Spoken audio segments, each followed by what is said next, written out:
sovereignty as being challenged, including but not limited to Xinjiang, Tibet, Hong Kong, Taiwan, and the South China Sea.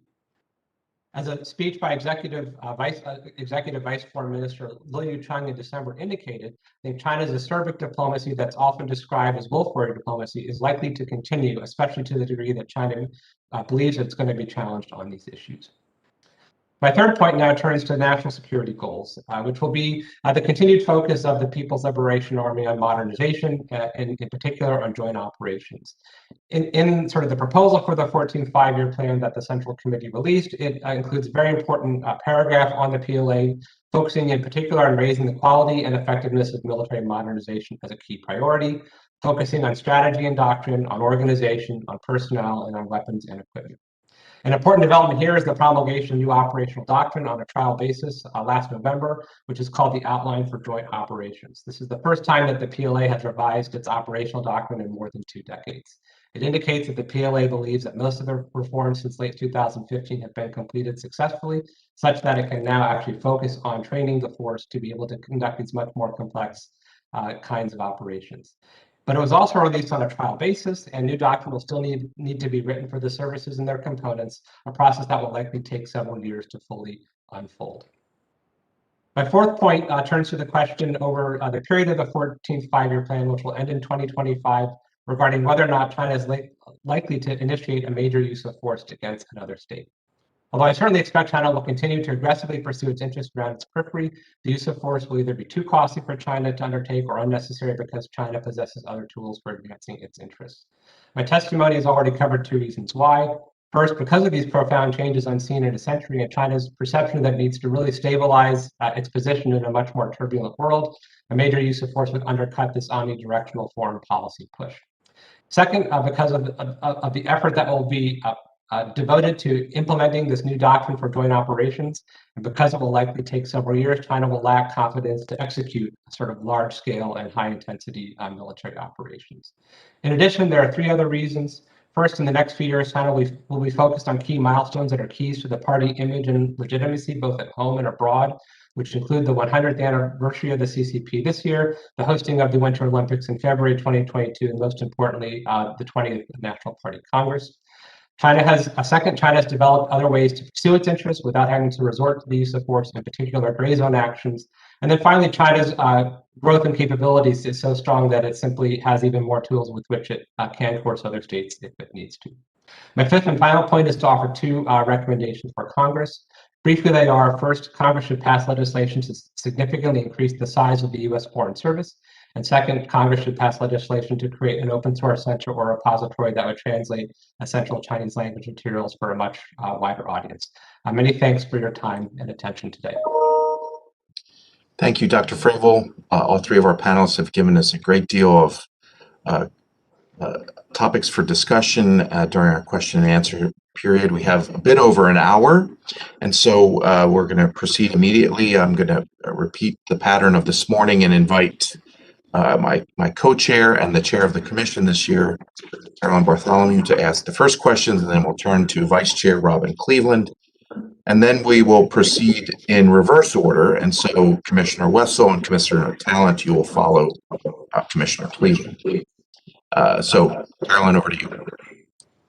Thanks very much, and thank you to all of our witnesses. I had the pleasure and the honor of participating with Dr. Greitens in a panel put on by the Association of American University. I don't know, it was last week or the week before. I completely lost track of time in this pandemic. And so, Dr. Greitens, I actually have questions, one for each of you, but you have mentioned the need for capable, trained analysts. And I wonder how we do that when the CCP is shutting down the ability of scholars to actually get in and study, and in some ways, either directly or indirectly, limiting the focus, the topics that people can focus on.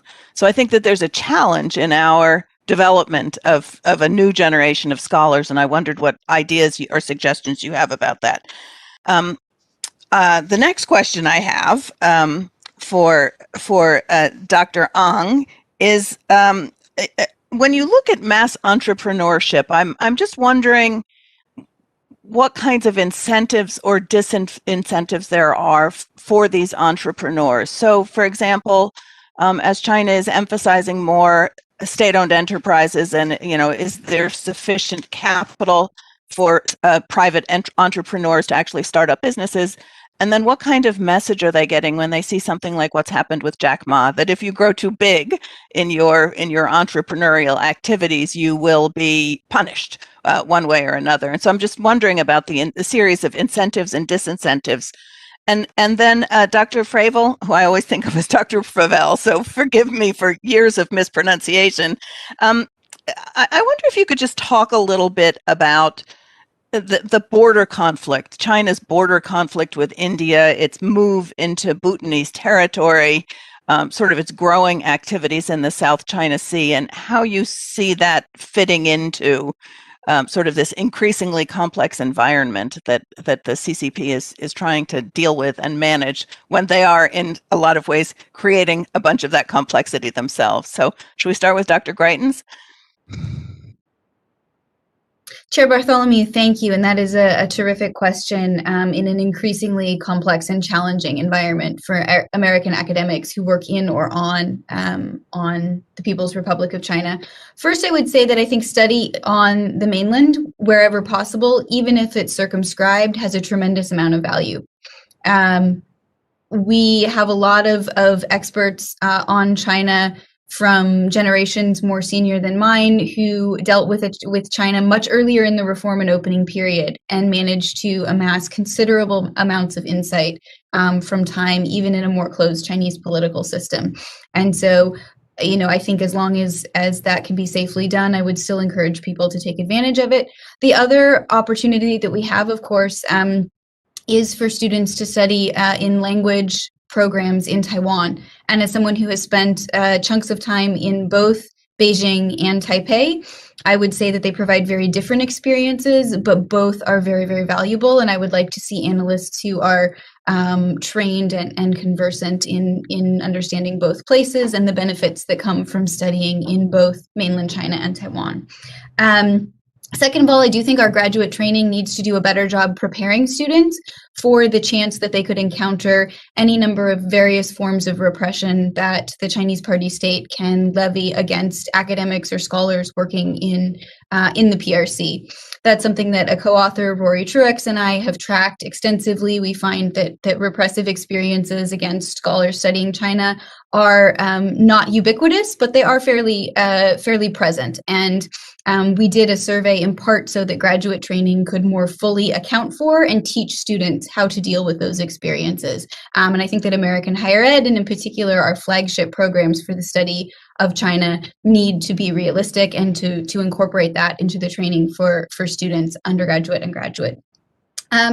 Lastly, I think, yes, we are losing access to certain forms of data and information from China as the political environment has become more circumscribed, but we are also seeing a wide array of other data and other methods becoming available to us in the form of social media, big data analysis, and a whole range of tools and techniques that can be used, at least in part, to fill the gaps. And I think it'd be very, very useful to comprehensively take stock at this point of what analytical methods and data we can sort of port and adapt based on new methods and new analytical techniques that are available, and where the sort of increasing closure of the political system creates real obstacles, so that we can think more systematically about how to handle those particular choke points in information access. Thank you. My co-chair, do we have time to get answers from the other two people? Thank you very much. Dr. Ang. Thank you very much, Chairman Bartholomew, for your excellent question about incentives and disincentives. I will make a couple of observations. The first is to highlight that the Chinese government's priorities and attitude toward technology has undergone rapid evolution within just a short period of 5 years. And I think that's something noteworthy to keep in mind, that their attitude towards technology is by no means static. It never came as a single complete package, and it's actually open to change and influence. with regard to the question of incentives and disincentives, the movement on mass entrepreneurship or initiative started around 2013.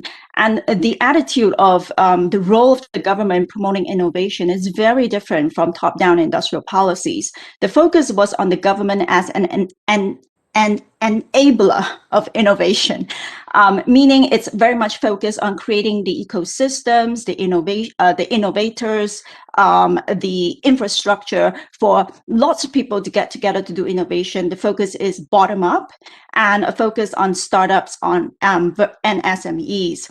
This is in contrast to the present priorities now, which is solely focused on the core technologies and the stranglehold that China wants to break. And those policies are much more top-down, pouring large amounts of money, selecting winners with a strong degree of political control. So I think it's important to keep in mind this really rapid evolution within a short period of time. Another observation that I'll make is that this different approach towards technology, the bottom up versus the top down, is also led by different leaders within the CCP. If you look at mass entrepreneurship, it's highly associated with the Premier Li Keqiang, who generally has always preferred this bottom-up private sector approach towards innovation. Whereas if you look at when the President Xi talks about innovation and technology, his focus is on the core technologies like quantum computing and AI. So I think it's also useful to keep in mind that different leaders within the CCP actually have very different priorities and attitudes toward how the government should go about promoting innovation and what innovation is important to the country. Thank you. Thank you. Dr. Fravel?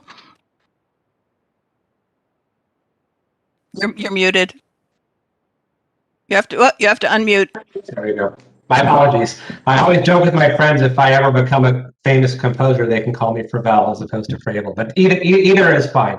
To answer your question, it's really terrific. The point I was really trying to make with profound changes unseen in a century is this sense, right, that some deeper elements of the order are kind of fraying, and that is sort of worrying for China because it's really relied and benefited so much from a more stable order. But you're absolutely right that the way in which China has asserted its self and sovereignty issues, particularly with India in the last 12 months, where I think it's been most extreme, culminating in the clash last June in the Galwan Valley, right, are obviously quite counterproductive in the sense that they worsen relationships with countries that China would really otherwise probably seem to have better ties with. And I think what's happened is that China's has sort of backed itself into a circle. So if you go back to Xi Jinping becoming general secretary and the first pronouncements of the China Dream in late 2012 and early 2013, sovereignty and sort of defensive sovereignty was really featured quite prominently. And thus, I think China feels compelled that it has to take quite strong stances on these sovereignty issues, especially when it believes it's challenged, whether or not it's actually being challenged is sort of a separate issue, and that then produces these various assertive actions, especially with regard to India. So I think China's boxed itself into a corner. It will be very telling to see if, given their new assessment of their environment, if they find a way to do that. But I think the trick for China will be find a way out of that corner, so to speak, without sort of creating the perception, especially at home, that they've somehow made deep or significant compromises on questions of sovereignty. Great. Thank you very much.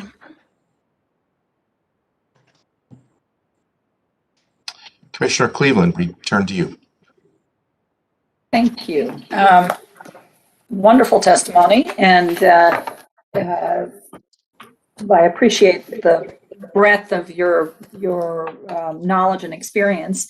I'd like to focus on Dr. Fravel. You've talked about their assertion of self and sovereignty, and Dr. Ong, you've talked a little bit about there are differences between Li and Xi when it comes to their thinking about innovation. And Dr. Greitens, you've talked about sort of the use of internal security tools to promote control. And I think there's no doubt that control in the interests of protecting the party is the ultimate objective. But I'm really curious about, are there differences in approaches to decision making in the political, security, and economic sectors? is this just she making all the decisions all the time in every sector and through every small leading group, or are we seeing differences? And I'm particularly interested in the context that Commissioner Camphausen and I often debate the role that the PLA may or may not play when it comes to final decisions about asserting Chinese interests in Taiwan. So I'm curious about, I guess the question is, can you clarify in each of the sectors that I see your expertise in, how decisions get made? Who makes them and what's the process?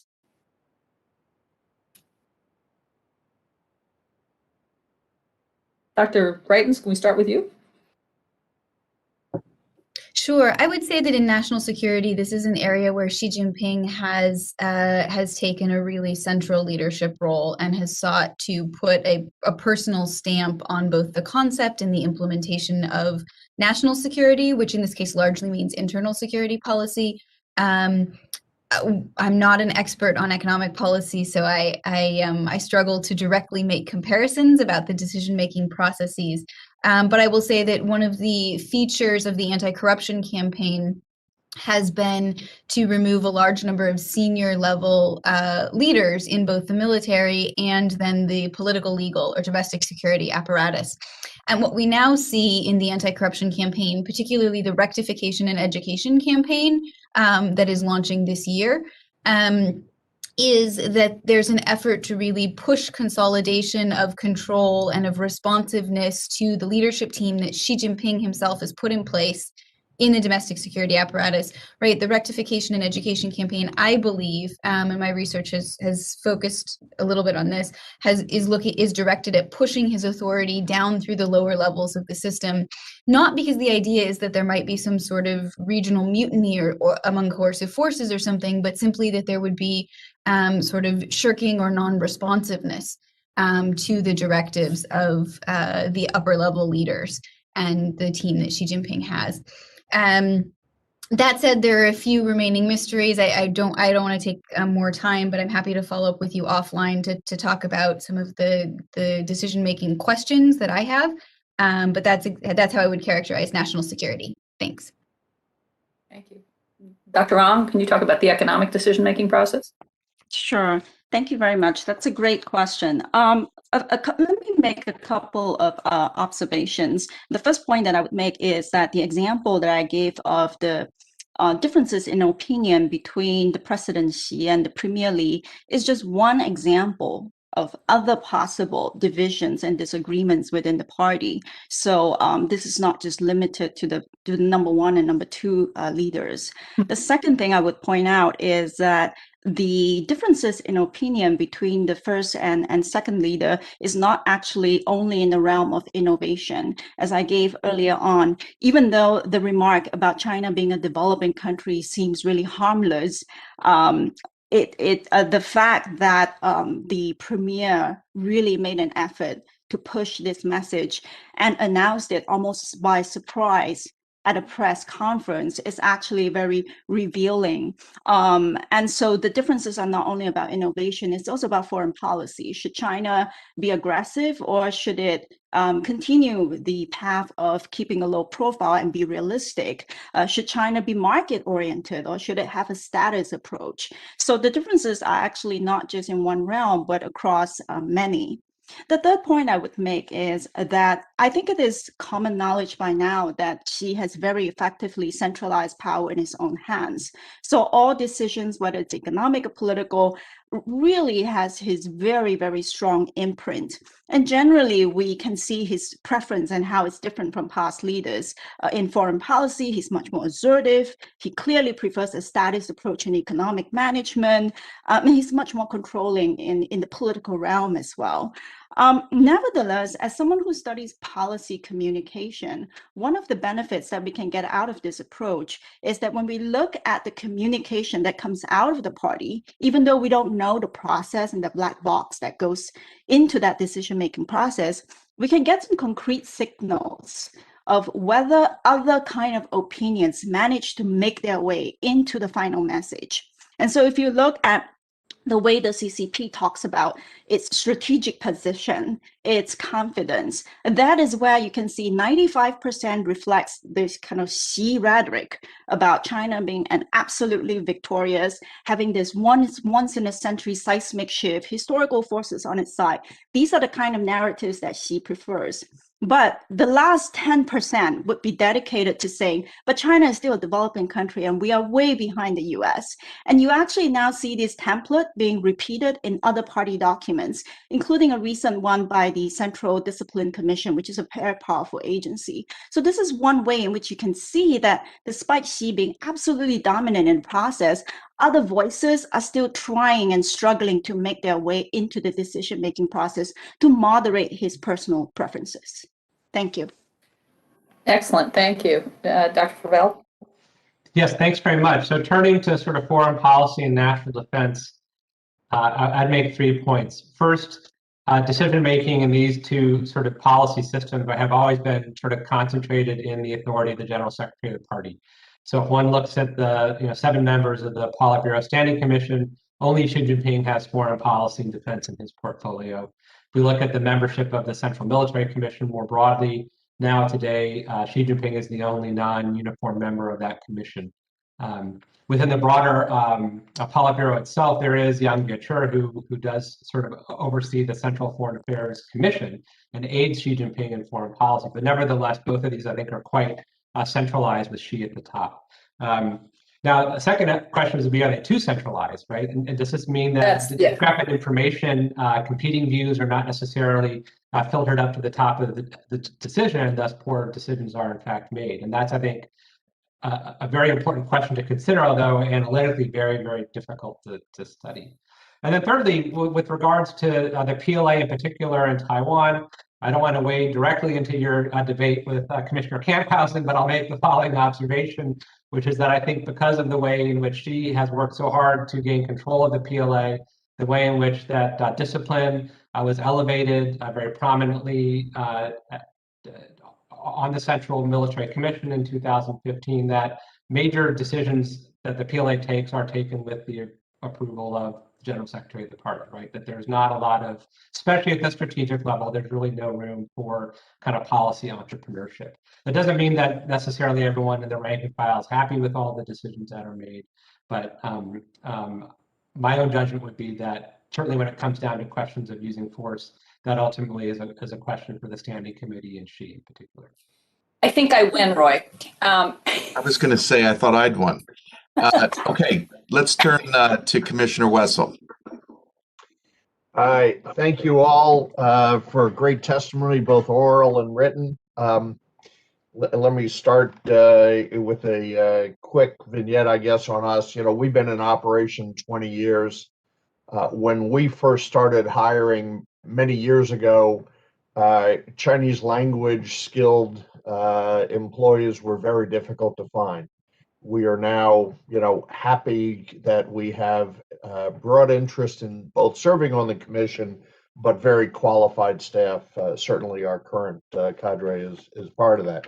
I think you all saw the House Intelligence Committee's report last year, which in part said the Intelligence community should formalize and broaden programs designed to mentor the next generation of China analysts. And you have all indicated that reading what China says, Chinese leaders say is vital, and we all agree, and as a commission, we've recommended that. If you can, beyond what you've already had in your testimony, provide us, for the record, your thoughts of any specific actions that we can take without going into it here to both work with Congress and the new administration to make sure that we do provide that cadre, that those who will fill your shoes many years from now, that would be very helpful to us. That's my first comment. Second, Dr. Ang, you talk about developing country status.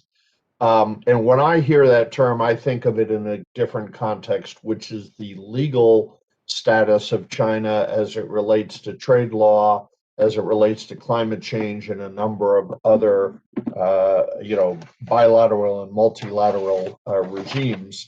And that China, when I hear them say that, I think they are trying to lower expectations or get the cover of a different legal regime that governs their path forward.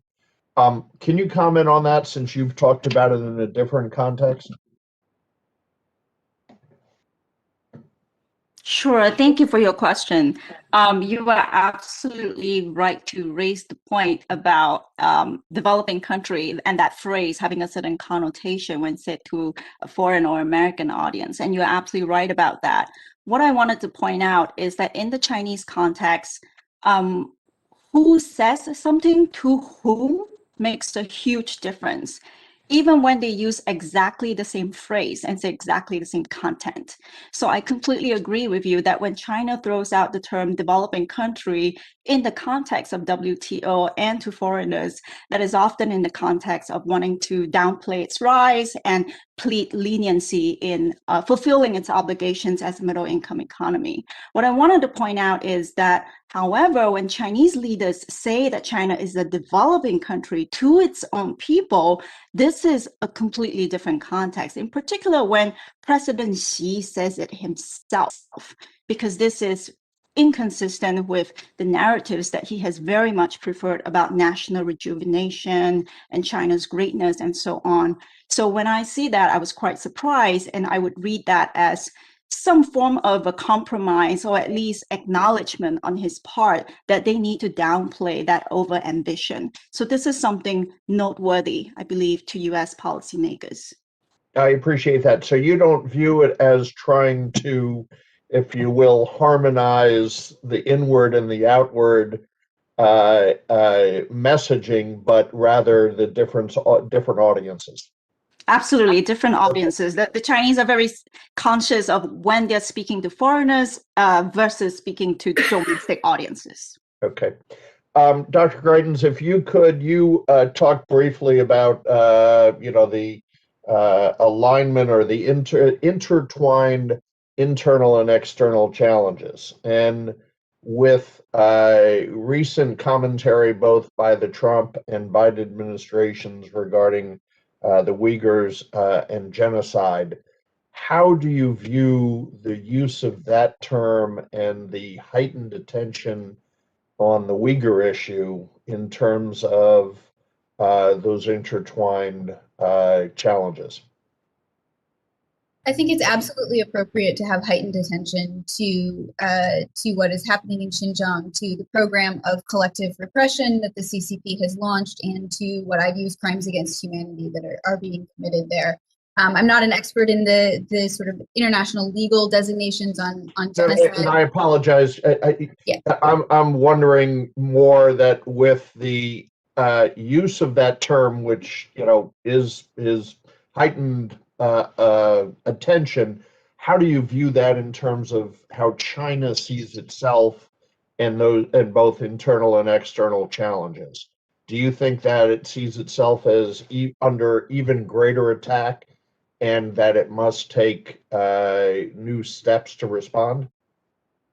I think it will put China on the defensive, but the reality is that China has been on the defensive about its actions in Xinjiang for a long time. To me, the significant strategic change occurred in the spring of 2017. There was a Central National Security Commission meeting in Beijing, and when Chen Quanguo, the party secretary of Xinjiang, got back from that meeting, the orders to construct the mass detention facilities went out, and he held a bunch of counterterrorism themed rallies that looked like something out of a Star Wars set. And that's really when there was a strategic inflection point in terms of the CCP's willingness to target people not on the basis of individual behavior, but on the basis of descriptive group characteristics, which is sort of the textbook definition of collective repression, to use a dry academic term. So I think the key question going forward is whether or not the United States is going to be able to marshal an effective international coalition that might have some hope of moderating internal Chinese behavior. When things get defined in terms of national security, the stakes for trying to convince the CCP to walk policies back become extraordinarily high. And I think we shouldn't underestimate the difficulty of that task. But I also think there's a lot that the United States could do, and that I hope the Biden administration will pursue in terms of trying to build a more effective international coalition, for example, among Muslim majority countries, who so far have been relatively quiescent and raised very limited objections to China's behavior. I think it's important that that change, and we need to see what this administration has planned. Otherwise, the term is kind of empty talk, and it's rhetoric without a real strategy behind it, which I think would be, in some ways, a really, really unfortunate and tragic outcome, not least for all the people who are in detention facilities in Xinjiang today. Thank you. Thank you, Commissioner Talent. Let's turn to you. Thank you, Mr. Chairman. I must say I'm a little tempted to yield my 5 minutes to you and Commissioner Cleveland for a little debate over the PLA, but I guess we can wait until a regular commission meeting for that. Dr. Yunnan, you discussed the importance of targeting our actions, and that was a major theme in the first panel. So I guess I'd like to inquire into how each of you think about that in a little bit more detail from your perspective. And maybe it would be illuminating if I mentioned 3 areas where we have made recommendations in this year's report or last year's report, and just see what you would think the Chinese reaction to that would be, whether you think it would be effective as a means of, deterring aggressive behavior or channeling them in the right direction. So in this year's report, we said the principle of reciprocity ought to govern our actions regarding China's, and that would apply to restraints on media personnel, on diplomats, non-governmental organizations, which the chair mentioned earlier, as well as moving towards regulatory parity, and even as regards markets. And we were pretty strong. That was our #1 recommendation. The last couple of years, we've been recommending that the United States government move towards creating self-sufficiency here, or at least more secure supply chains with regard to pharmaceuticals, so that we were not dependent upon Chinese imports. We had a very targeted recommendation this year that when the government sanctioned a Chinese firm or put it on the entities list, that it apply that sanction as well to any parent companies or organizations. So I'm not going to go through all our recommendations, but I'd like a little more clarity on what kind of targeted actions you think, would work. What can we do? And maybe you want to comment on these recommendations, although you certainly don't have to be exhaustive about it. So I'll let you all take that question wherever you want to go with it.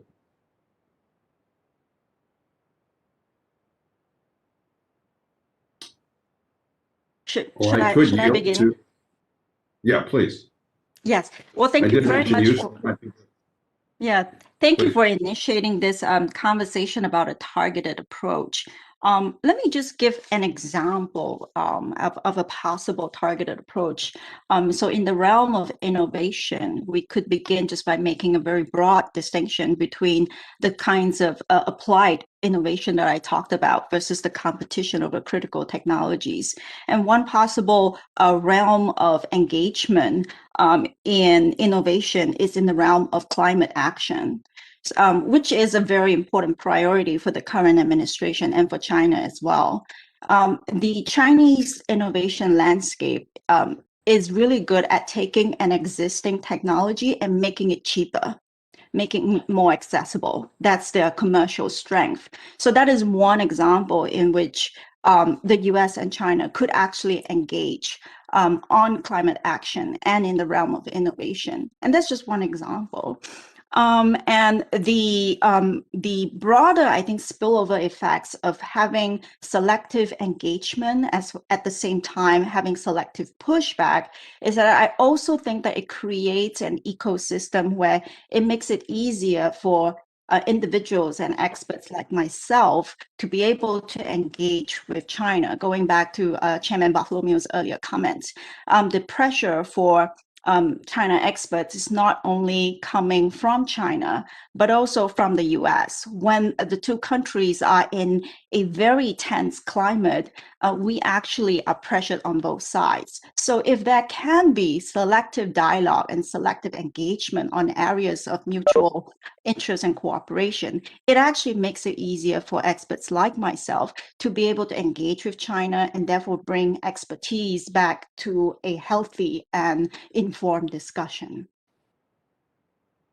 Why wouldn't reciprocity, for example, though, encourage the right tendencies in Beijing? By letting them know, look, there's costs.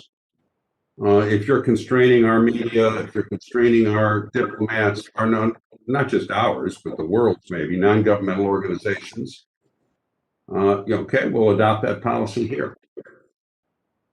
I don't think that the approach of targeting is inconsistent with reciprocity. The reciprocity principle can remain, and it makes complete sense. But at the same time, there can be a targeted approach where there'll be areas where the US wants to push back strongly on certain practices, but be willing to dialogue and engage on other areas. So I don't think that the two are actually inconsistent with each other.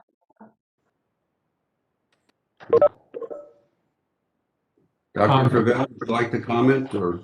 Yeah, let me just jump in briefly on the question of reciprocity. And I think one concern that I had certainly last year is it appeared that reciprocity became an end in itself and was no longer a means to achieve something else. And it's also never clear if it was embedded in a larger sort of framework or strategy to create pressure to achieve a desired outcome. So if you take journalists, for example, it's always been the case that they're treated differently in China than they are in the United States. In part, that's because the United States is an open democracy, China is not. But the net result now is we have fewer American journalists reporting on China at a time when knowledge about China has never been more important. So that China may have regretted losing some journalists in the United States, although there's still many here. China can very easily learn about the United States from a variety of news sources because we are such an open society. And so I'm not really sure what we gained. I don't think we got a lot of leverage on the media question with China by doing this. And I think we lost access to information at the same time. And so I think in principle, reciprocity can create leverage, but one has to think very carefully about how it's going to be exercised and how it will then be used to bring about the desired outcome. But as a general principle, I think it just can become an end in itself. And I'm not sure if that necessarily advances other policy objectives. Let me just give one example, if I may, Commissioner, of where I think that reciprocity might be concerning or raise concerns from the standpoint of American national security. And that has to do with the recommendation I made about visa policies. It is no secret that China strategically leverages access to the country itself for researchers, whether they're journalists or academics like those of us on this panel today. And so one of the questions that I have is, in an era when China is closing and making it harder for us to gain important information about its strategic priorities and the way that it organizes to conduct its national security objectives, how do we deal with that closure? And one of the possible ways to do that is to allow Chinese social scientists or officials to come either to the United States or for meetings in third countries. And so what I worry about as I look at this is that I think that the extent of China's national security strategic shift and grand strategy, because it occurred sort of piecemeal over a couple of years, actually didn't get enough attention. And we didn't understand the various implications of China's extraterritorial projection of its internal security goals. And to me, understanding how to read and how to interpret phrasing in Chinese documents. There are things where conversations with Chinese counterparts doesn't signal agreement, right? I think all of us have probably been in circumstances where we go into meetings with Chinese interlocutors and there's a lot of disagreement. And sure, they try to persuade us, we try to persuade them. That's why we do this for a living. is to be able to parse and critically assess the information or the case that's being presented by Chinese interlocutors in that context. But I think we have to be concerned that because we are an open society, loss of that particular access point would disproportionately hurt the United States because we have fewer access points to begin with. And so if you have, 20 ways to understand the United States on one side and 5 ways to understand China, and reciprocity removes 1 on each side, we're down 4, and China still has 19 ways of interpreting what we're doing. And I'm just not sure that plays out to the U.S.'s, relative benefit. This has been great.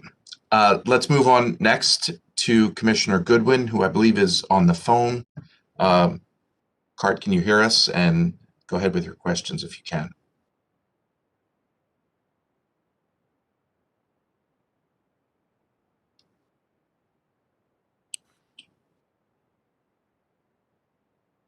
Is he on the phone, or is he? Cart, if you're online, you're muted. How's that? That's good. For me.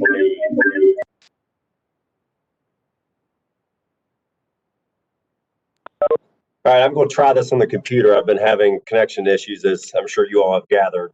So I appreciate your patience with me. Things were going way too well there for the first 4 hours. So inevitably, they popped up right as it was my turn. Actually, it does. It sounds good now, Cart. Dr. Greitens, I wanted to ask you a question about this phrase, prevention and control, which you discussed in your written testimony earlier this afternoon, and you noted the troubling trends of the use of that phrase in both securitizing public health issues as well as the medicalization of public security issues, with phrases such as immunizing against problematic political thinking and excising cancers and the like. I'd like to kind of continue this health metaphor in the public security space and ask you about the risk of misdiagnosis. On our next panel, we're going to talk a little bit, and we've touched on it here, about how the Chinese Communist Party's desire for control and the consolidation of such control reduces the space for critical feedback and for competing ideas, and arguably undermines the integrity of the flow of information that gets to decision makers and becomes reflected in policy decisions. We've certainly seen the dangers of that dynamic play out this past year. And I suppose my question to you is, what additional dangers do you see posed by this dynamic in the coming years? And how can that lack of a critical dialogue and the lack of competing ideas lead to a misdiagnosis of public security issues and resulting mistakes in public security decisions? Thank you. It's a terrific question. And I was trying to be mindful of time, but yes, it's something that I emphasized a bit more in my written testimony than in my remarks today. If I could add one sort of friendly amendment also, or addition to my previous remarks about American policy on Xinjiang, I think the other piece that I didn't mention because I sort of took it for granted and should not have is the need for America to ensure that we are not ourselves complicit in what's going on in Xinjiang. And so I would just add that as a very short asterisk to my earlier comments on that issue. And I know that's something the Commission has already looked at, so I won't belabor it, but I think it's an important thing to note for the record. I think that the risks of misdiagnosis are real and significant, and probably growing with the types of reforms and in particular bureaucratic and informational reforms that China has put in place. My first book actually looked largely at autocratic threat perceptions and concluded that dictators are particularly prone, right? This is a fairly, I'm certainly not the only person to have reached this conclusion, right? But that non-democracies have endemic information problems. Citizens falsify preferences to try and what they say and do publicly to try to avoid being targeted by state repression, and lower level officials misrepresent their activities and the consequences of their activities upward, whether it's to avoid censure or to get promoted. And And so information distortions are really sort of hardwired into the system. One of the things I think that we see in China's response to COVID-19 is some of those dynamics at work within the Chinese bureaucracy. And the problems with information flows upwards and horizontally within different parts of the Chinese political system itself. As it relates to public security, there is a very real danger that threats get inflated because security bureaucracies, particularly if they're ever placed in competition, tend to inflate threats to make themselves or their performance valuable to the key leadership. And so having internal security centralized in one person can be particularly dangerous. The other thing that I worry about is this consolidation of the discipline and supervisory apparatus and the potential for that to be a separate and more stovepiped line of reporting. And so if you get competing different stovepiped information channels by different bureaucracies that are both involved in coercion and punishment for Xi Jinping, that can actually then escalate threats, escalate repression, and create a sort of a vicious circle for which there actually is no good way for feedback to come in and say, actually, the threat is lower than you think, right? That doesn't ever tend to be the outcome once a system is set up in that particular way. And so I worry that some of the bureaucratic changes we're seeing under Xi Jinping actually heighten the risk of these information problems and prevent the Chinese political system from getting feedback that might lower the temperature when it's appropriate to do so. Thank you. And with the indulgence of the chair, I wanted to ask a follow-up question to Senator Talent's question. Due to my connection issues, I was unable to hear the witnesses' responses, but was going to pose a somewhat related question based upon the testimony we heard this morning, where it was suggested that we have a finite amount of leverage or engagement that we can use, and perhaps efforts to seek cooperation or engagement on some issues can inhibit our ability to counter and push back against China and others. And just wanted a quick response from the panel on that suggestion. Commissioner, I largely agreed with the discussion that occurred this morning. I think that it is likely, and we may already be seeing some evidence that China would like to suggest that the U.S. would have to compromise on some issues to make progress on others. And I very much hope the administration will not fall into that line of thinking. I don't think it's necessary or wise. Thank you. If I could just add briefly here, if my reading of these sources are correct, and China really does view its environment as kind of more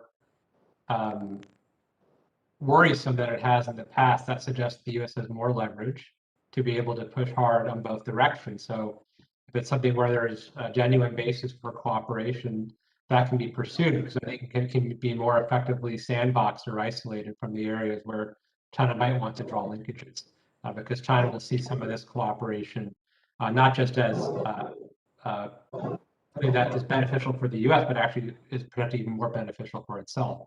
And that allows for new framings and means that one doesn't need to think necessarily in terms of these kinds of linkages. Thank you.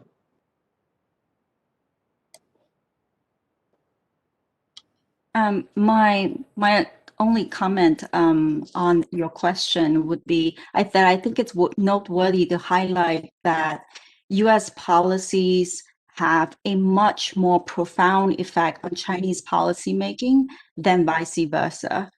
And I think it's useful to acknowledge that reality. So even the act of a dialogue, and I'm not even talking about cooperation here, even the act of a dialogue, I think can have actually profound influence on the way China perceives itself and its place and its relationship with the US. And you see that in the language of these policy documents, where in the communique, if you compare the communique with, say, the inaugural address, the US is on page 1 under the euphemism, a complex international situation. Whereas if you think about an inaugural address in the US context, China actually doesn't appear. So the US really actually has disproportionate influence in the way the Chinese perceive themselves and make their policies. So even a withdrawal of sanctions and even a little bit of showing of dialogue, I think can go a long way. And mixing that with, as I've said, the necessary pushback into a targeted approach. Thank you. Thanks very much. Commissioner Borkoff, we turn to you now.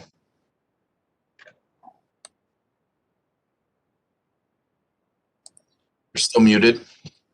Bob, you're muted. Better. You know, when your last name begins with a B or a W on this commission, you get to either be first or last. And a lot of the questions that I was really concerned with have been asked, and that just opened me up in listening to ask this.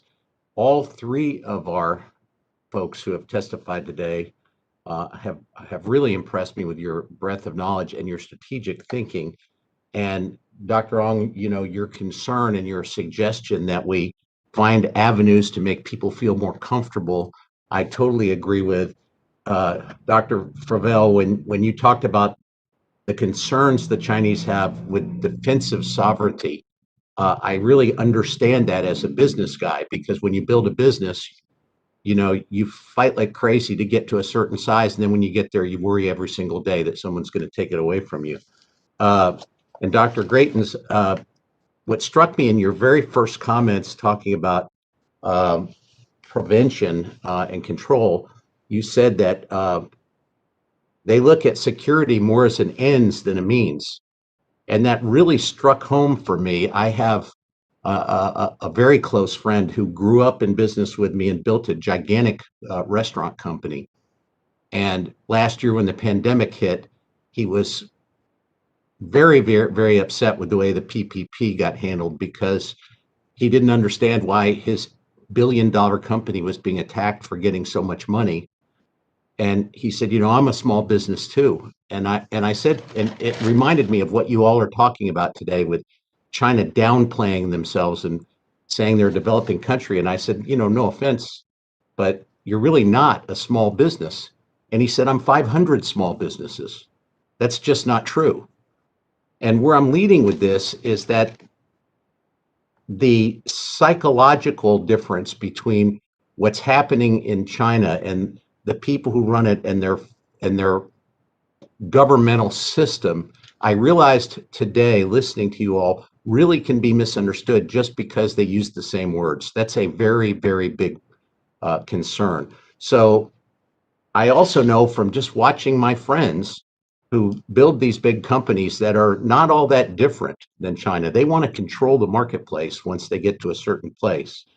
And they can be beaten is the wrong word, manipulated might be too strong a word, but they can be influenced to do the right thing if you understand their psychology. So what I want to ask, starting with Dr. Greitens and then Dr. Ong and then Dr. Fravel, is if you had to choose the one psychological position, ploy, tactic on the leaders of China, what would you try to affect? What area would you, because just talking to them will not make them, it will open the door to listen, but they're not going to change their behavior. What will change their behavior if reciprocity doesn't and these other threats we make don't work? What do we need to do to make them feel secure enough and trust us enough to actually make a change? Or is it strictly going to be just threat?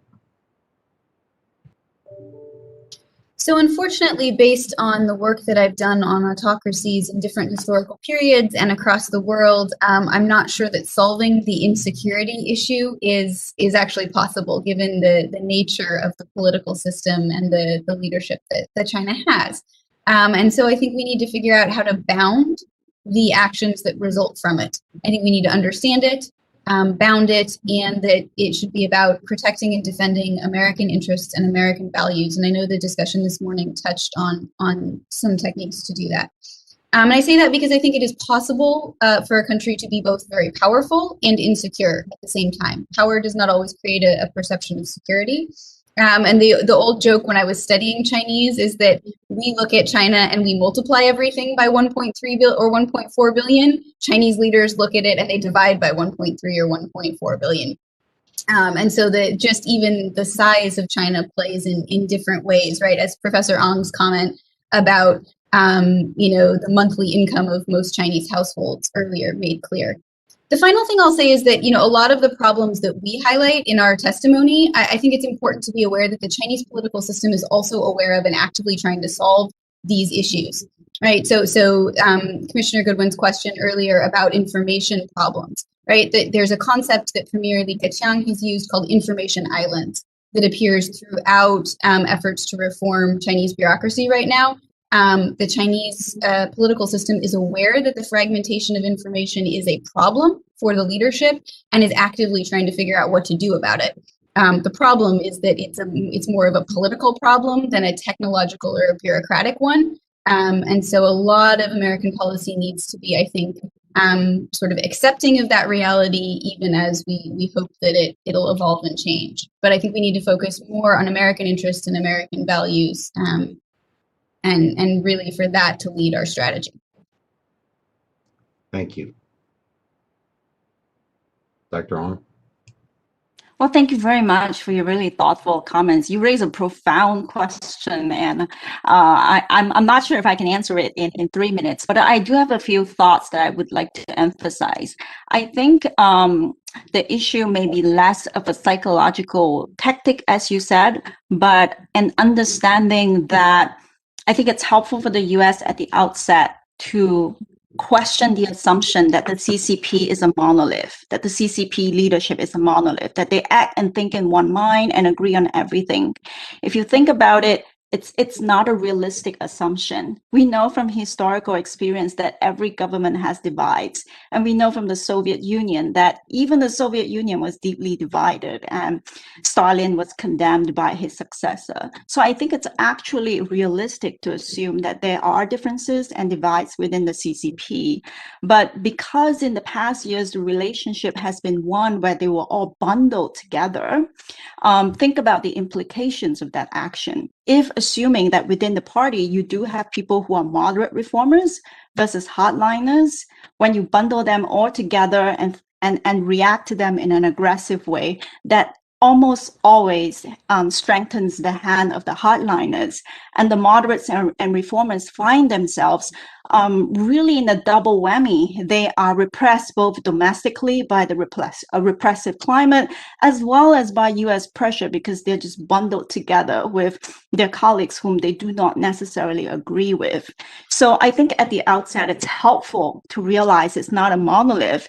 The other thing I would point out is that the US does have a lot of leverage over China. And one simple leverage is that China really wants to dialogue with the US. They do want to have a better relationship because it's in their interest. And I think if the US can signal that we're willing to talk, but we really want to talk with the right people. We want to talk with the people who are open to market reforms, who support the private sector, who are not into over ambitions and creating a China-led order and so on. We want to talk to people who are more on the lines of Deng. Then I think that actually can have a powerful effect on changing the dynamics within China. I'm not saying that the US should attempt to change China. I don't think that's realistic, but I do think that the US should be aware that it does have certain leverage to influence Chinese politics in a positive direction. At least it should not be helping the hardliners to have an upper hand. Thank you. Thank you. That description, by the way, sounded a little bit like some of my friends here in America today. Dr. Vervelde, go ahead. Thanks. It's a great question. And also invites almost philosophical responses in the same way. And it's hard to add to what Dr. Greitens and Dr. Ong had mentioned. I guess let me make 2 points. The first is, I guess, a bit more narrow, but if one reflects on kind of the change in U.S. policy towards China in the last year, it obviously had a very strong kind of moralizing component to it, right? To basically blame China for lots of different things, maybe rightly, maybe wrongly, do so in a very public way. And of course that may have been viewed as a way to get leverage or build policy support, but I don't think it certainly led to any real changes in China's behavior. And in fact, probably helped elicit some of the wolf warrior sort of diplomatic responses. I talked a little bit about this in my written testimony. So I think simply how one talks about a relationship with another major country in the world is important. And there are different ways one can talk about China while still recognizing all the challenges that it faces. And one could consider different ways of doing it that have been done in the last 12 to 24 months. More concretely, though, one could be equally philosophical about international relations theory and think about deterrence and reassurance, right? So if you want to deter someone from doing something, you have to assure them what you won't do. So if the U.S. wants to exercise leverage over China in a certain area, if it believes that's in the U.S. interest, and it believes the outcome will be positive, it's worth pursuing, but at the same time, you have to signal what you won't do. And I'm not sure much of our discussion or our thinking has really thought about that element of it either. Right, China is a big country; it has its interests. It's going to want to pursue those interests. I think, as Dr. Greitens really artfully laid out earlier, right, in her view of this much more holistic notion of national security. And so, when thinking about how to gain leverage or thinking about where U.S. leverage might lie and how to exercise that, this is an important question to ask: is as you exercise that leverage, what is it specifically targeted on? What are you trying to achieve? And then what are you actually not trying to achieve? And what assurances will you provide on the other side? That actually may lead to more policy movement because it's more sort of targeted in a way, to go back to our earlier discussion. Thanks. Thank you. Thank you much. I have a few minutes to ask my own questions, and they're going to be focused to Dr. Greitens and Dr. Fravel. And the framing piece is the India-China border dispute of June of last year. So, Dr. Greitens, I'm fascinated by your description of a new grand strategy with interlocking consideration of foreign and internal security threats. Can we mute? I'm getting a back. Okay, thank you. And the sense that you talked about, where there's actually a proactive element in which the CCP apparatuses could act in an early fashion when it perceives a threat to itself.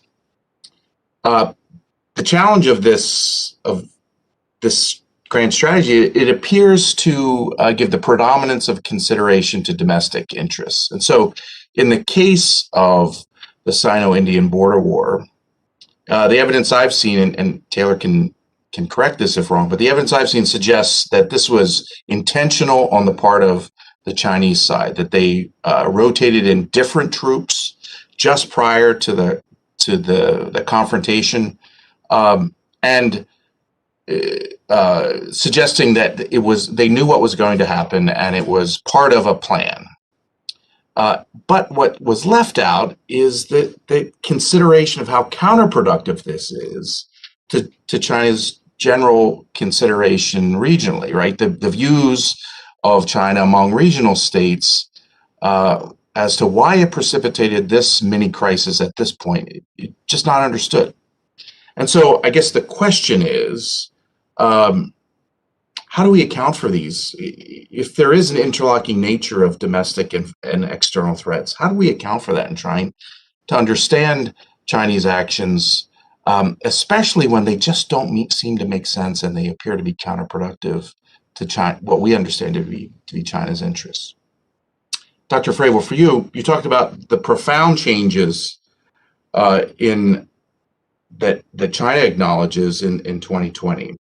I tend to share your views on the unlikeliness of major regional conflict precipitated by China. But I wonder if those 5 reasons you give in your written testimony are themselves tested by this era of profound changes, right? And in particular, thinking about the Sino-Indian border events of last year, do they potentially misunderstand or have a lack of appreciation on the topic of conventional escalation control, right? We know there's a mutual agreement to not use weapons, to not shoot live bullets at each other on the Sino-Indian border war. So there's a natural escalation control that's been put in place. So the soldiers that died were bludgeoned to death or beaten with stones or drowned in the river. I mean, really medieval forms of conflict. The point is, do they have an appreciation? Does the PLA, do the Chinese top military and security leadership have an appreciation for the ways in which even conventional conflicts might spiral out of control? So those are my two questions. Dr. Greitens, first to you. Save the tough one for the end, huh? Well, thank you, Commissioner. I'll give you part of an answer and then defer to Dr. Fravel, who's written an entire book on China's handling of maritime and territorial disputes. And so I'm interested in his thoughts. Like many people, I find some of the Chinese decision-making in this particular instance puzzling. And this is, I think, a real example of the question that arose earlier about who drives security decision-making in certain instances and whether or not it's consistent even across different issues that we would kind of group under this issue of or heading of national security decision-making. Let me say a couple of things. First, a long-term strategic goal vis-a-vis the resolution of this dispute does not preclude tactical opportunism. And so I think we need to keep in mind that those are not mutually exclusive alternatives. Second, China tends to, I think one of the implications of this preventive framework, as opposed to even a preemptive framework, which is the way I would characterize the shift under Xi Jinping, even pushing even earlier toward prevention rather than preemption, is an oversensitivity to any potentially threatening indicator. And so, for example, there's been some suggestion that road building activity on the Indian side of this area could have somehow precipitated Chinese behavior. I think it's important to remember that that's not saying it justifies the behavior, because one of the implications of this preventive framework is that you'll get things that are disproportionately reactive to those kinds of developments that might have otherwise not produced this level of response. The final issue I'll say is that, what we see in CCP rhetoric and the rhetoric around the comprehensive national security concept is that border security and diasporas become really, really important and potentially threatening from a security standpoint to Xi Jinping. And so I think, China's approach to borders, right? The fifth plenum had this phrase about creating a protective screen, which isn't a direct reference, I think, to borders, but gets at this idea of protecting the inside from outside penetration that's harmful. But the other issue here is that diaspora populations become a real security issue because they are, to use the classic phrase, outside the state or outside the territory, but inside the people, inside the body politic. And so I think that's also part of why you tend to see so much security emphasis or a change in security policies toward the Chinese diaspora, up to and including, in American higher education where I sit. So those are a few thoughts that only take us part of the way to a complete answer, but let me stop and defer to Dr. Fravel on the rest of it. Thank you. Thanks, Commissioner Camphausen. Great. Actually, both questions are terrific and challenging. So on your question specifically to me, I guess I would make 2 points. First, right, in PLA writings, there's certainly there's an awareness, right, that uncontrolled escalation is a problem. So, I think, one of the terms is guangkong, right? Sort of manage and control crises to prevent them from escalating.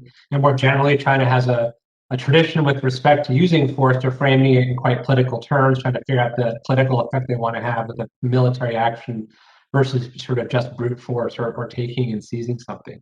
So I think there absolutely is an awareness. And if one even looks at kind of sort of China's history of the use of force, one can see this sort of awareness or this political use of force playing out in a lot of different contexts. That said, it would seem to have backfired in this particular instance, right? As you note, and I don't have a particularly good explanation for that, which is to say, of course, right? Just because China writes about the fact that force should be controlled doesn't necessarily mean that they're always able to do that. And there were probably also events, tactically that led to the situation that culminated, in the clash in the Galwan Valley in mid-June. So I'm not sure that's a complete answer to your question. I guess the other final point I would make is immediately after the clash, I think China certainly realized, right, that the situation had spun out of control. And they went into pretty significant damage control mode, talked about, resetting relations with India. Of course, at that point, it fell on deaf ears in New Delhi, right, because of what happened. But I cite that only to say that I do think there was an awareness in this particular instance, right, that it was mishandled in a pretty significant way. Now, where we are today, right, is with who knows how many, according to Indian press reports, 50 to 60,000 soldiers from each side, not necessarily immediately a sort of eyeball to eyeball, but certainly in the vicinity of the line of actual control, and in the Spangor Gap, right, in an area where you can actually, use some armor and do more than sort of mountain infantry operations, which itself I think is a worrisome situation. On the plus side, it's the middle of winter, and if you think Massachusetts is cold, I invite you to the Kalish Mountain Range, right? I mean, it's very cold and very hard to do things. But yeah, as the snow melts, you're going to have a lot of forces in proximity to each other, and I think it will be a real test and very important to watch. Thank you. Thanks very much. As with the first panel, we would invite our witnesses to for your consideration in responding to questions for the record that we would reach out to you with, and look forward to continued follow-up with you all. We're a couple minutes over time, so let's adjourn for the second panel, take a short break, and return at 2:45 p.m. Eastern. Unless the chair wants to. Yeah, let's reconvene here at 2:50 so that people have 10 minutes. Thank you Thank again. you all. Thanks.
Our third panel today will assess the implications of China's domestic political dynamics and economic, security, and foreign policy goals for the United States. It will also explore potential challenges China will face in accomplishing its goals. First, we welcome back Dr. Jacqueline Deal, President and CEO of the Long-Term Strategy Group, a Washington, D.C.-based defense consultancy. Her recent work includes an analysis of the security implications of alternative Chinese futures and assessment of China's capacity for technological innovation. For the last 14 years, she has worked with the director of the Office of the Secretary of Defense Net Assessment on projects related to East Asia. Dr. Deal will address the political challenges China faces and the implications for the United States. Next, we welcome back Mr. Daniel Rosen, founding partner of the Rhodium Group. Mr. Rosen's work focuses on U.S.-China policy dynamics, interpretation of Chinese economic policy indicators, and assessment of long-term Chinese reform policies. He is an adjunct professor of international and public affairs at Columbia University. From 2000 to 2001, he served as a senior advisor for international economic policy at the White House National Economic Council and National Security Council. At some point, I think we need a competition for who had the longest title on their business cards. Mr. Rosen will address China's economic challenges and implications for the United States. Finally, all the way from Australia, we welcome Mr. Peter Jennings, Executive Director of the Australian Strategic Policy Institute, ASPI, a defense and strategic policy think tank based in Canberra. His research focuses on Australian and regional defense policies, crisis management, government decision-making, and future defense capabilities.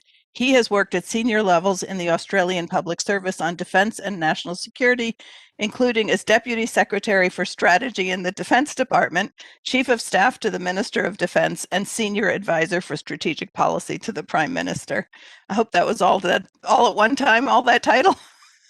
Mr. Jennings will address the implications of China's security and foreign policy challenges. Forgive my cat. I'd like to remind the witnesses to please keep your remarks as close as possible to 7 minutes to leave time for the question and answer session. Dr. Deal, we will begin with you.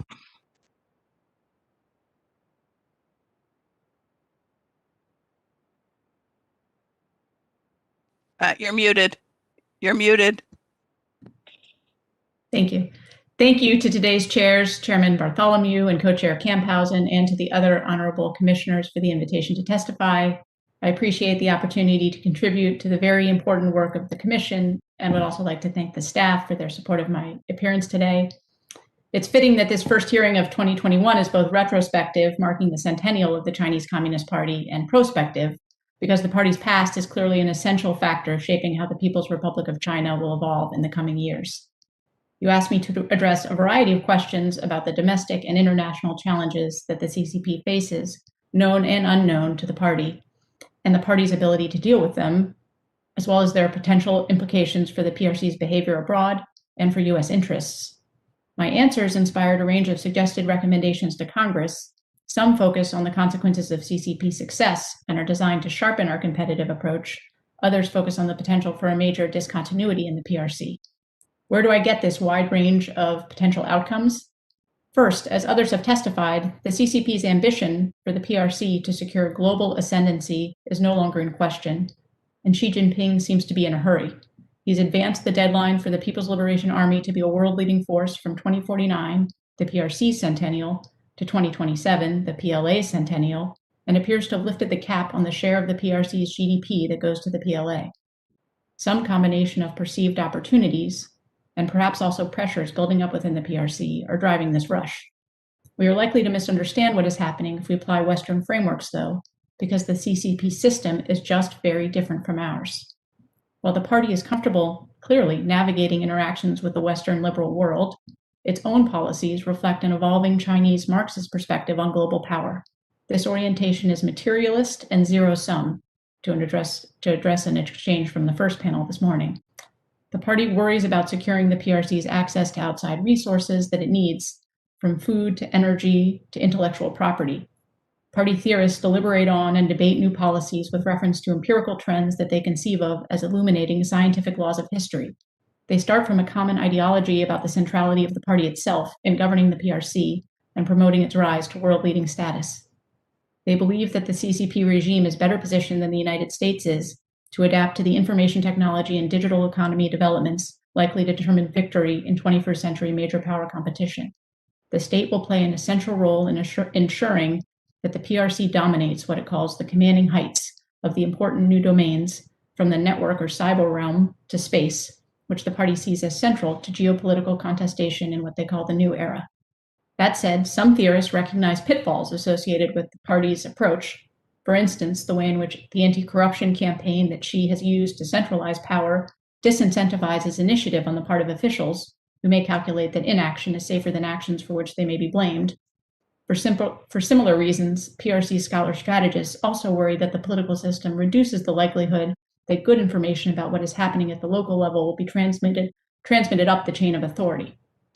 They also diagnose that the international environment has become more challenging for the CCP's continued rise, insofar as foreign interlocutors are more suspicious of Beijing than they used to be. But overall, they have confidence that the party, by virtue of its theorizing and mastery of the important developments of our time, will succeed.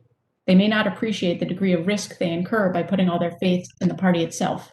Domestically, the party's fallibility has been cast into relief by the relative failure of the PRC's COVID-19 vaccines. If the same compromised information flows that induced Xi Jinping to boast that the party would provide the vaccine as a global public good also lead to an underestimation of other public health challenges or infrastructure problems or environmental issues, the impact could be catastrophic. And there are other examples from recent history of the party not anticipating second and third order effects of its domestic policies.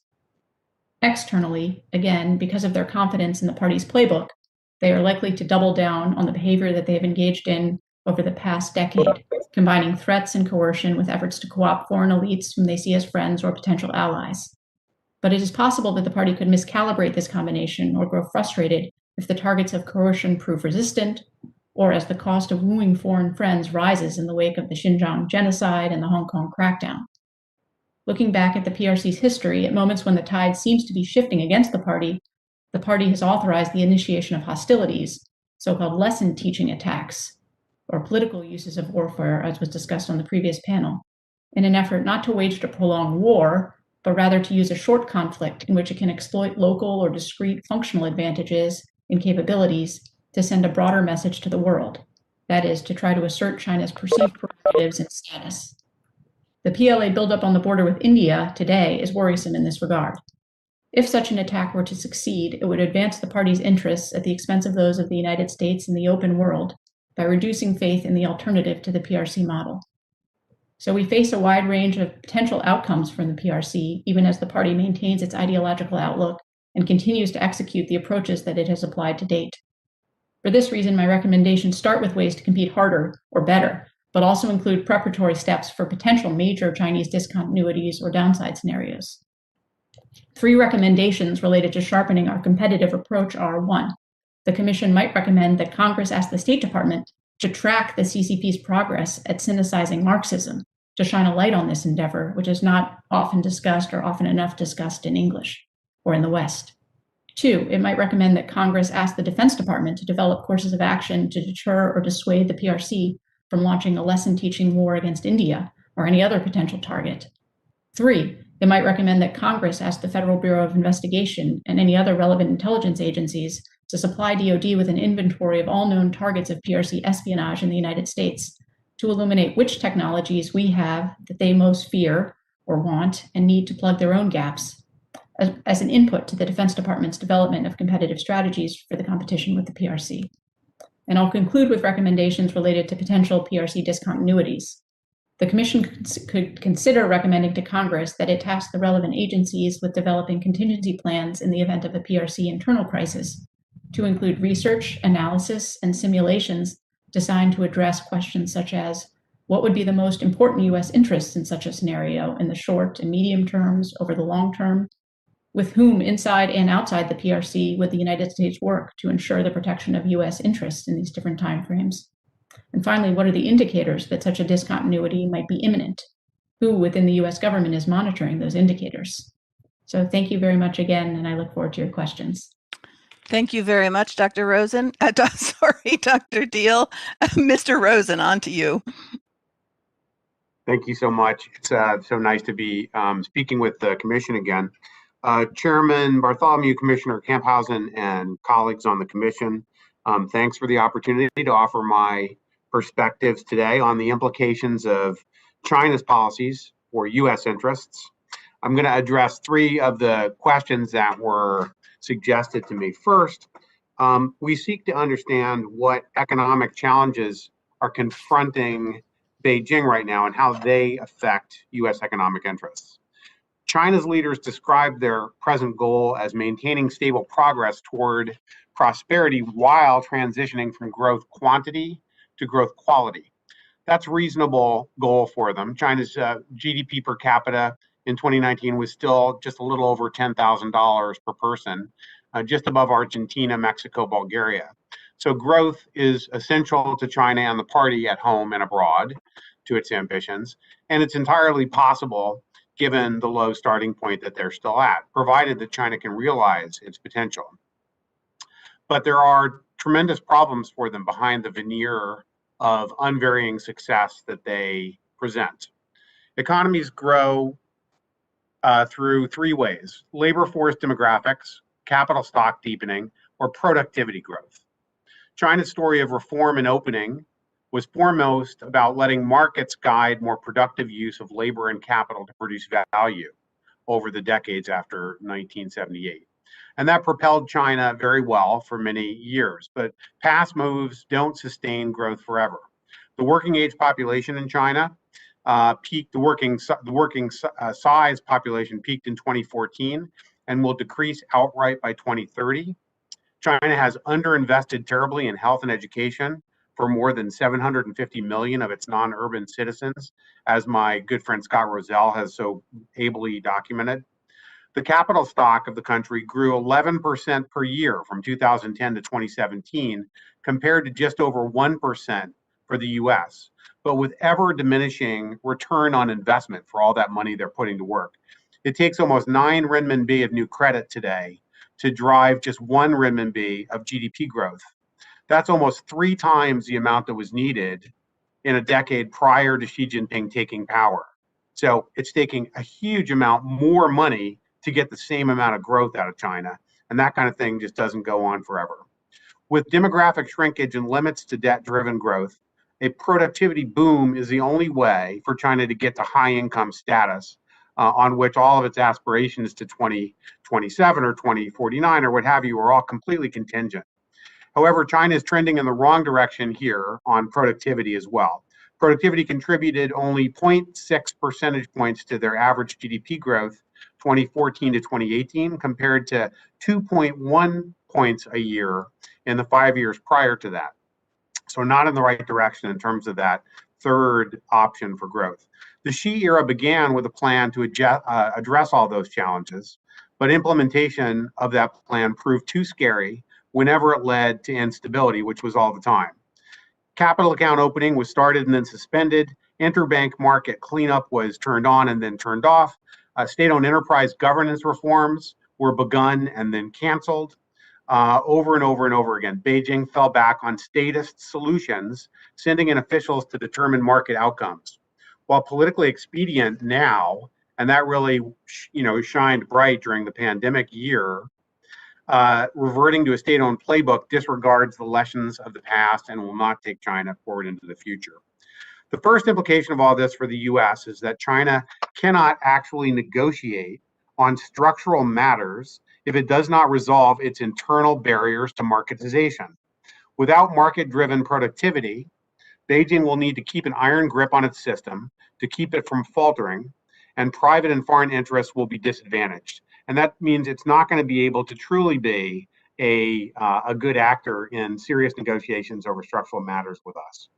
If we cannot negotiate progressive economic arrangements, strife will ensue, I would caution and counsel. If China is unable to build a market system at home, it will prefer to change market systems abroad so as not to be offsides and out of alignment with global trends. This was one thing when China was just a percent or two of the global GDP decades ago when I started my career. Today, they're 16% of global GDP and 30% of marginal GDP growth. And so that disinclination to stay on the track of marketization is completely problematic, as we all know. The second implication is that despite strong 2020 economic performance, the China we're dealing with is actually quite brittle. Both the global benefits it delivers to those commercial entities that want to engage with the terms it offers, and also the security risks it presents must be at least questioned to see if they need discounting. China's an important source of revenue for U.S. firms and commodity and raw material exporters, but major segments of Chinese growth, such as the property sector, are inevitably going to be sidelined before very long. Meanwhile, security analysts in the US and elsewhere often presume that Beijing's breathless long-term growth target should be taken at face value, whereas in fact, they absolutely cannot. And I spend a lot of time talking to leaders directly, including in the strategic sector, about how big a difference there is between some of our policy planning and the realities. The other 2 points I wanted to make, which I don't have time to fully read in, even what I had in my my shortened spoken remarks, are first on China's attraction as a development partner. This diagnosis I've offered of problems in the Chinese economic system has profound implications for whether China can be the same kind of development partner it promises many developing countries to be.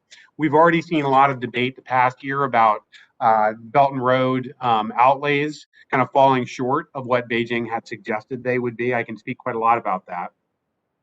And finally, I was going to speak to, and I have in my written remarks, decoupling talk abroad and what it means for changes being made in Beijing about their own policy planning. Dual circulation, in most ways, is China's acknowledgement that its hopes for its global engageability have changed, and that the world is not going to simply reset or go back to status quo anti-Donald Trump. That's not possible. To close up, in terms of a quick recommendation, I've offered these before the Senate, for instance, but 3 quick P's to keep in mind. Whatever decoupling and disengagement we do, make it partial. We don't have a compelling reason to cut off everything, unlike what some in late Trump period thought. Number 2, make it provisional if possible, make it reversible, because when the Chinese people and even parts of the party try to reverse course to get back on track and out of the problem they're in, we're going to want to be able to offer them a way forward and not just doors closed across the board. And third and finally, make it as peaceful as possible. Just because we have to disengage doesn't mean we should do it with any joy or that bellicosity should be the prevalent American tone. It's not a good look for us, and it'll long be remembered by the Chinese people what mood we took into this period of our relationship in the future. Thank you very much. Great, thank you very much. Mr. Jennings. Well, thank you very much, and it's a great pleasure to be speaking to the committee today. I will very quickly go through some highlights from the written comments that I've provided you.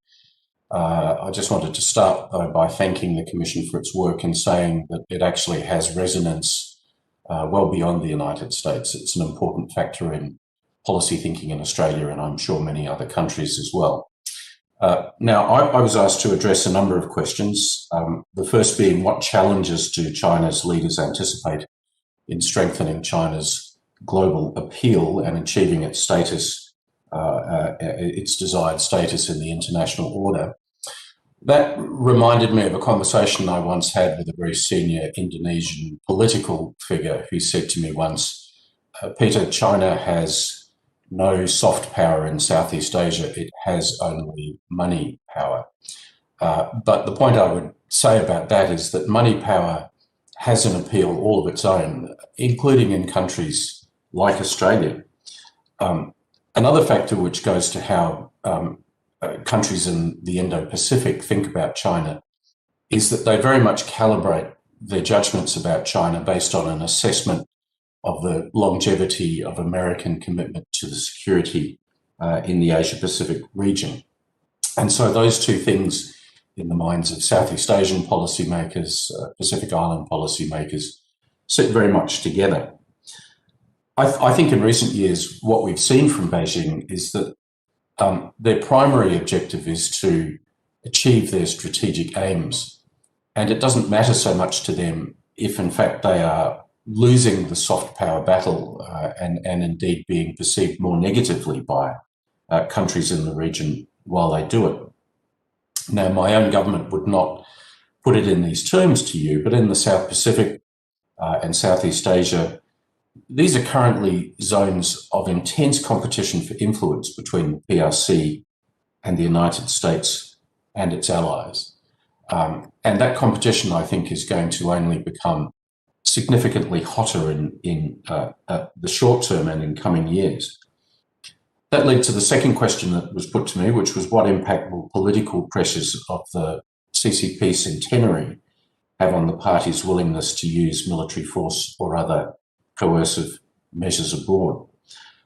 On that, I would say I think the centenary is something which Xi Jinping can use to strengthen his personal position within the party and the party's position within the country. It's clearly going to be a major focus for propaganda, and it's clear that the PLA is going to be a significant part of that propaganda effort. My judgment is that Xi Jinping is ready to exploit any opportunity for possible aggression against Taiwan. Whether that opportunity is going to be exercised depends on his calculation of risk and also China's capacity to carry out a military activity and the likely American response. On risk, it seems clear to me that China's use of its military, its Coast Guard and other security entities shows that Xi Jinping is willing to take on more risky activities. And that's not least because it's shown that risk can pay off. We've seen that in the South China Sea. We've seen it in his almost cost-free treatment of Australia, the economic coercion that's been handed out to Australia without a large international response being geared. We've seen it in terms of China's failure to manage the virus, but without an effective international response being developed to sheet that blame home. However, on risk, it seems to me that because he has the capacity to, Xi Jinping is prepared to take more risk. And I think the big factor governing his calculations around Taiwan is going to be the credibility of America's commitment to the country. I was then asked about does Beijing understand the limitations and have concerns about the capacity of the PLA to undertake complex military operations? The answer to that is yes. But I think the point to make to the commissioners here is that we're not in the business of making assessments about whether or not the PLA is going to develop into the perfect force. It just has to be good enough to deliver the strategic objectives that China wants it to deliver, that Xi Jinping wants it to deliver. Let me finish by going to some recommendations. Perhaps because this is the first time I was talking to the Commission, I got ambitious and I came up with 6 recommendations for you, and I'll skim through those just very quickly. The first one is, I think it's immensely important for you to understand the value of your work to democracies around the world, not simply in terms of America's interests. And so promote an alignment of democracies to counter malign CCP influence. I think you can play an international role by cooperating more closely with like-minded democracies and democratic legislatures. So why not, for example, think about establishing a regular dialogue on the PRC amongst the elected representatives of the Five Eyes countries. Secondly, I would be reaching out to capable democratic legislatures to develop a shared program of research. And I would suggest reach out to the Australian Parliament, to the Speaker of our House of Representatives, to the President of our Senate. We have a pretty capable, reasonably well-funded committee system in the Australian Parliament. And I think an approach which agreed some shared activities would be useful. What would I focus that on? Well, I think the Commission should focus on Southeast Asia as an emerging critical zone of strategic competition. What happens in Southeast Asia over the next 2 years is really going to shape the the success or failure of the United States in Asia more broadly. Next, I would look at the South Pacific, and I would simply make a point that we are dealing with very fragile polities here, easily corrupted by money, desperately in need of support from well-meaning democracies that are prepared to work with the Pacific Island countries. 2 points which I'll just go through very quickly. One is I work a lot with members of Parliament here in Australia, all of whom are really desperately looking for information that they can put to their own electors to explain to them the complexities of dealing with China in the international environment. A toolkit for politicians developed by the Commission to explain these strategic complexities to their electors would be a really valuable thing. And finally, and perhaps most desperately important, we need to do more to help Taiwan, which is critical to regional security and critical also to America's credibility as a security partner. My paper does cover some of the things that might be included in that, but I do see that as being a critical task for the Commission, particularly in this year. And I'll finish my comments at this point. Thank you. Excellent. Thank you to the three of you for interesting, thought-provoking testimony. We're going to start out our questions with Commissioner Camphausen. Thank you very much, Chair. I echo her comments about how fascinating your testimony was. I have 3 questions. Dr. Deal, first for you. You speak to the centrality of Xi Jinping's role as leader, about the limited options in terms of leadership to his approach. And then you, perhaps alarmingly, and I'm sure intentionally so, talk about Mao's, the centrality of Mao's leadership during the Great Leap Forward, suggesting, at least to me as a reader, that the possibility of catastrophic, not just marginal, but catastrophic error that the Chinese party state might bring about as a result of miscalculation on the part of Xi himself is a very real near-term possibility. Tell me if I'm reading too much into your statements or if you would otherwise qualify that. Thank you for the question, and thank you again for the opportunity. I have to be careful because I think my point was when you have a system that is as ambitious and centralized and different from ours as the CCP regime is, I think we can't discount, possibilities, a wide array of possibilities on either end of the spectrum, from their success, which at this point I think would, bear huge costs for the free and open world and its prospects on the one hand, to major terrible decisions or mistakes and very bad outcomes ensuing from those. And, in some sense, the COVID-19 pandemic, however you want to trace its cause, it seems to have come out of Wuhan, China, and we are already bearing, globally catastrophic costs.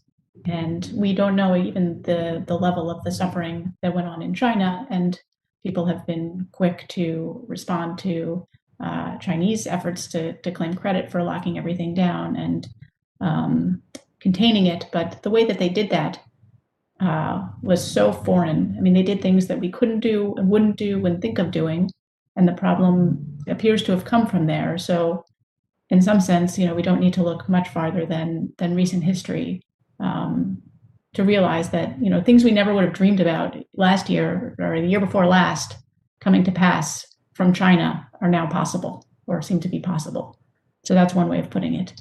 And I can't emphasize enough, how likely we are to deceive ourselves or make big mistakes if we assume that, they're on a track to be more like us or just like us, or that our policy frameworks we can impute to them.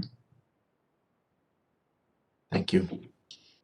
Mr. Rosen, one of the conclusions I drew from reading your testimony and listening to your prepared remarks is that the preponderance of economic factors favor the United States and our interests.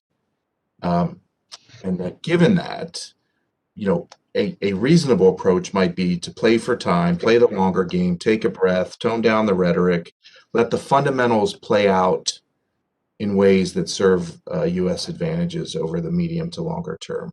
Now, I'm asking you to respond to my characterization in 2 sentences of your lengthy statement and oral remarks, but come back at me in response to that.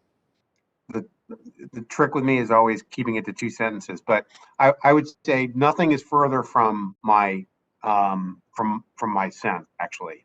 While I do think that I'm still long liberalism, I think liberalism ultimately works a hell of a lot better. And I think China's kind of illiberalism prevents them from self-correcting their own flaws, and we know this from history.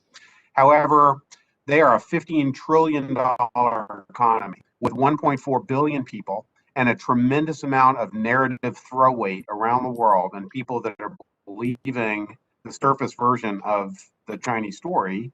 And I mean, they believe their own story, and their success has a lot of momentum right now, and ours, we are really punching ourselves in the face over and over again. A lot of things we're doing on our side. So this is a 2-sided equation. Their side is batting above its true weight, and that's not necessarily just going to revert back to normal soon enough to serve our interests. And we're not protecting and shoring up our own side of the equation. So there needs a lot of more conversation, but in no way are things right now business as usual okay. But I do think if we don't screw this up, I'd rather have our cards than theirs for sure. Thank you. Chair, if I may have a third question? Yes, go ahead. Mr. Jennings, your testimony talks about the greater risk that the PRC under Xi and Xi himself might be willing to take. There's obviously the potential for miscalculation, and I invite you to make any comment you have there. But my real question is about, is there any means, is there any entity, is there any person who provides the restraint? Is there a governor, a natural governor, or is you could say, is China an engine that's running full out, the governor is wide open? Commissioner, thank you. Look, I can't see what that sense of restraint might be, other than perhaps a sort of a cultural disposition to worry about the weakness of China, which I think does still inform a lot of decision making.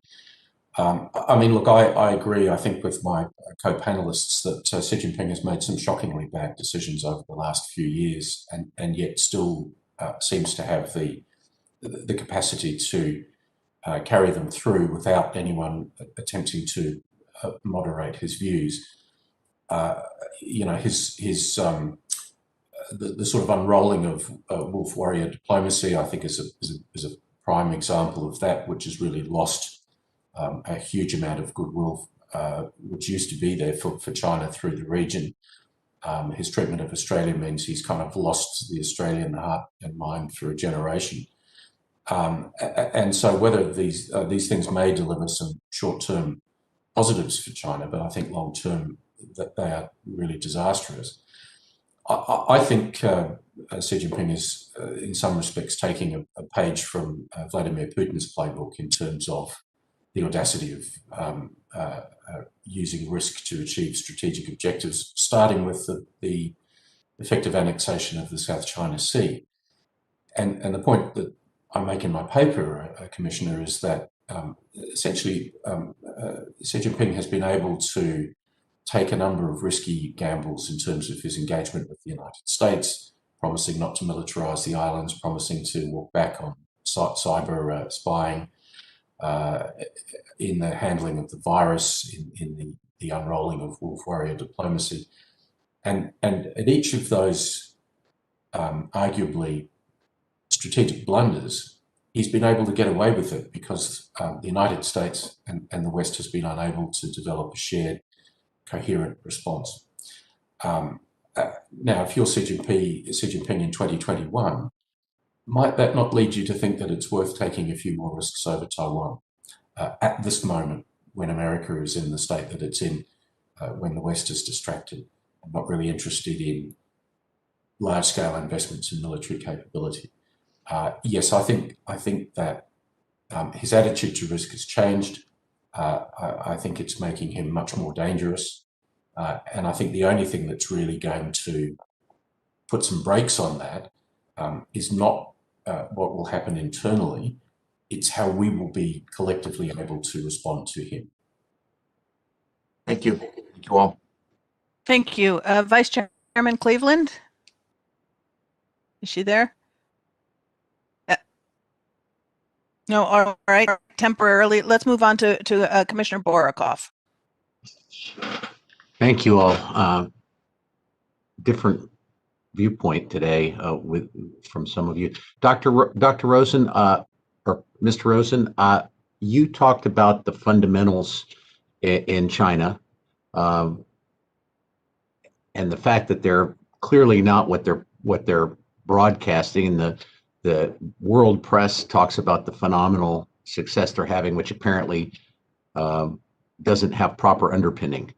So my question is, do you believe that this incredible increase in investment by our companies into their stock market is dangerous for those investors in America today? Thank you. So, I mean, China is achieving tremendous successes. However, the question is the cost side, whether the amount of capital being amassed into that, whether other social priorities, be it rural education, environmental cleanup, things like that, are being adequately addressed. I don't think that the totality of the Chinese model growth as we see it right now is at all sustainable, or does it present a development model for the rest of the world? But that doesn't mean that the semblance of modernity in Shanghai is somehow smoke and mirrors. It's not. There are tremendous, tremendous achievements in China as well.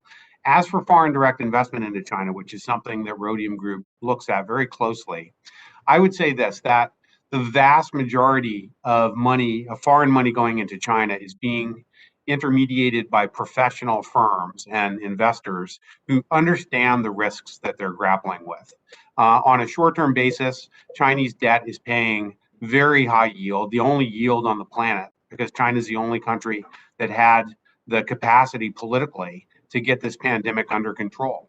And I think though the means were very unconventional, I think the merits of the choices that were made, some of them have to be respected, frankly, given the enormity of death and tragedy that we're experiencing and others in like-minded democracies are experiencing right now. It is a catastrophe of centennial dimensions. And so investors recognize that. They recognize that China's system has the ability to deliver a lot of value to investors. And also, many of them also understand that there are risks. But, you miss 100% of the investments you don't try to make, right? And when I look at some of the craziness in the American capital markets right now, China, frankly, doesn't look so disconcerting to me compared to GameStop, for example. But so it's a mixed bag. It's as with everything, a longer conversation, which I would look forward to having by email or however you'd like. And how would you characterize the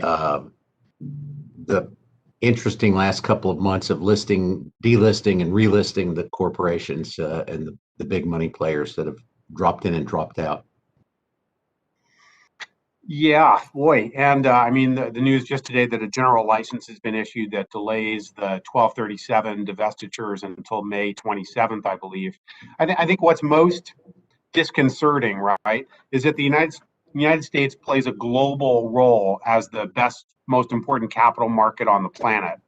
And yet the manner of regulatory intervention and using our capital markets to try to compel political change in China the way we did over the past 6 months in particular, I think was criminally negligent of the value laden in the American system.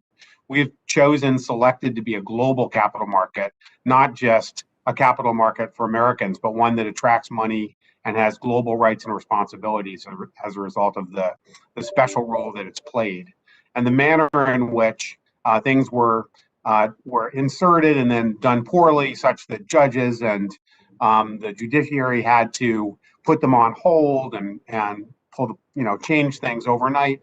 That's just, banana republic kind of behavior, frankly, and it's not befitting of the United States of America. The world is recalibrating whether it thinks that depending on the United States for its capital market needs is so prudent anymore. And that's really quite tragic, I think. We have a lot of work to do to regain that credibility and respect now. I really just wanted you to give me your real opinion. Thank you very much. That was enlightening. Needs more time. Sorry. Thanks. Dr. Deal, you have a comment on that? Yes, because I think Bob raised Commissioner Borchoff raised a very important question, and I think that it can be answered in two ways. One, with regard to the likely prospects of the investments that are flowing into China in terms of returns that could be generated, and the other, I think, is actually maybe closer to the way that the Chinese Communist Party thinks about it.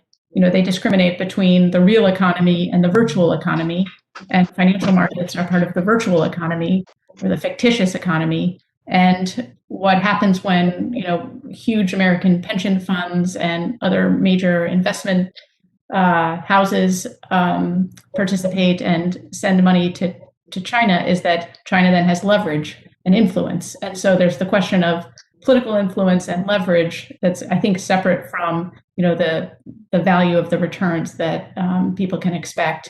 And I think from a kind of influence or United Front work perspective, it's very consistent with the CCP's goals to have financial elites and influential capital markets actors in the United States have their prospects and fortunes tied up with decisions that ultimately in China will be made by the party, because their system is such that firms don't really get to choose individually what happens to their stocks or to the money that has been invested in them.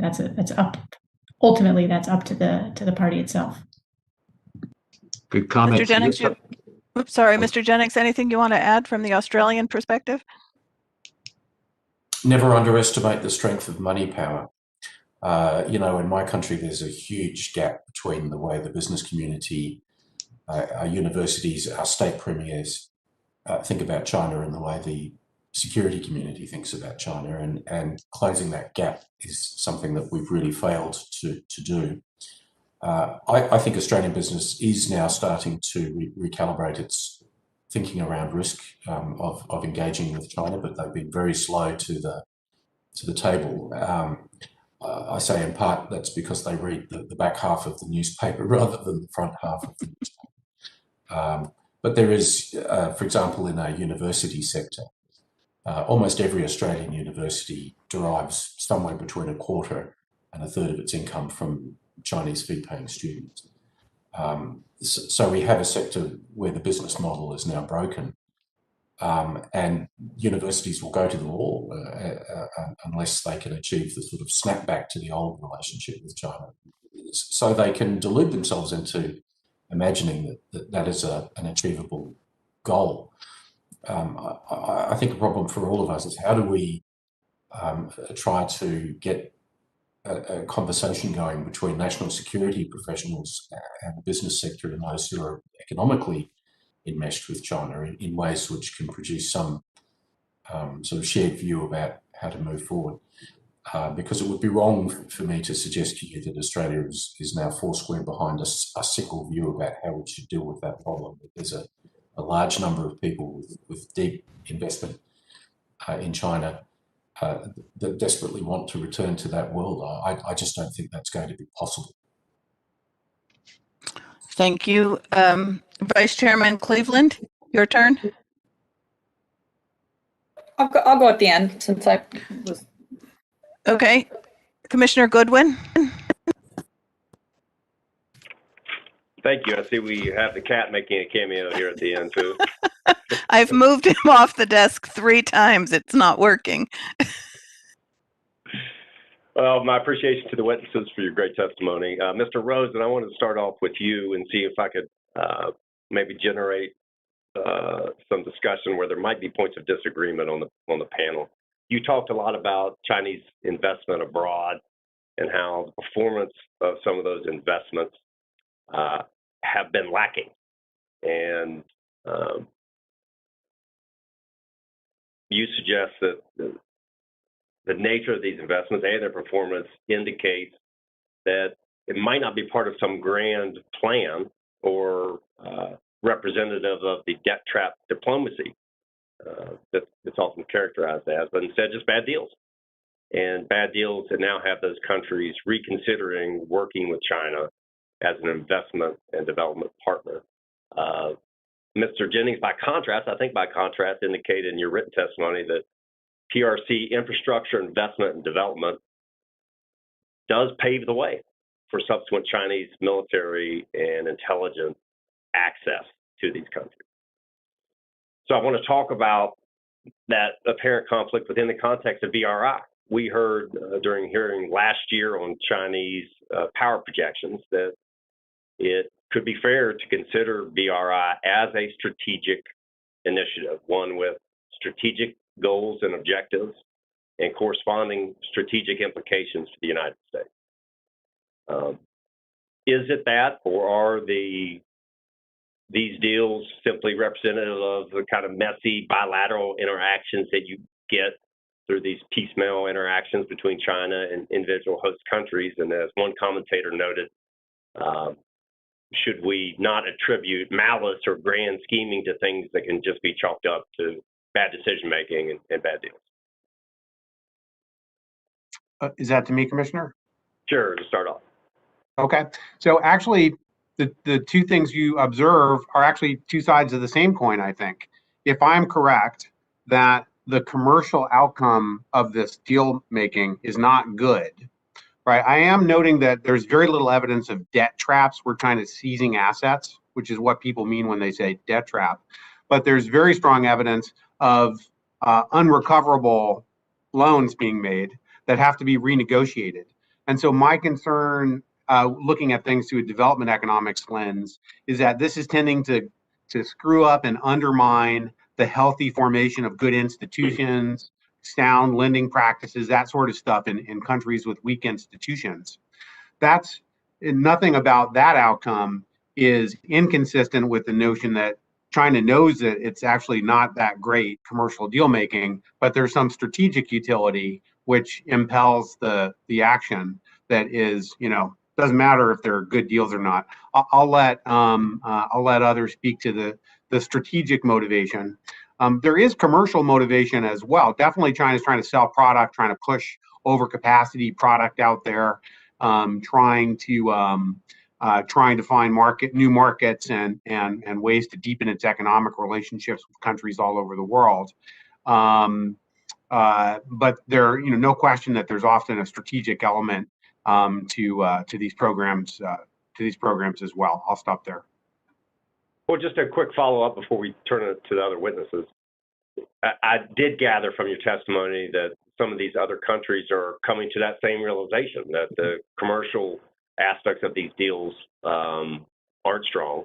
And perhaps, as you suggest now, maybe there are these other strategic implications. What impact will that have on BRI going forward? Look, I think both the countries, call it 85 or 100 countries, and China itself is starting to understand the long-term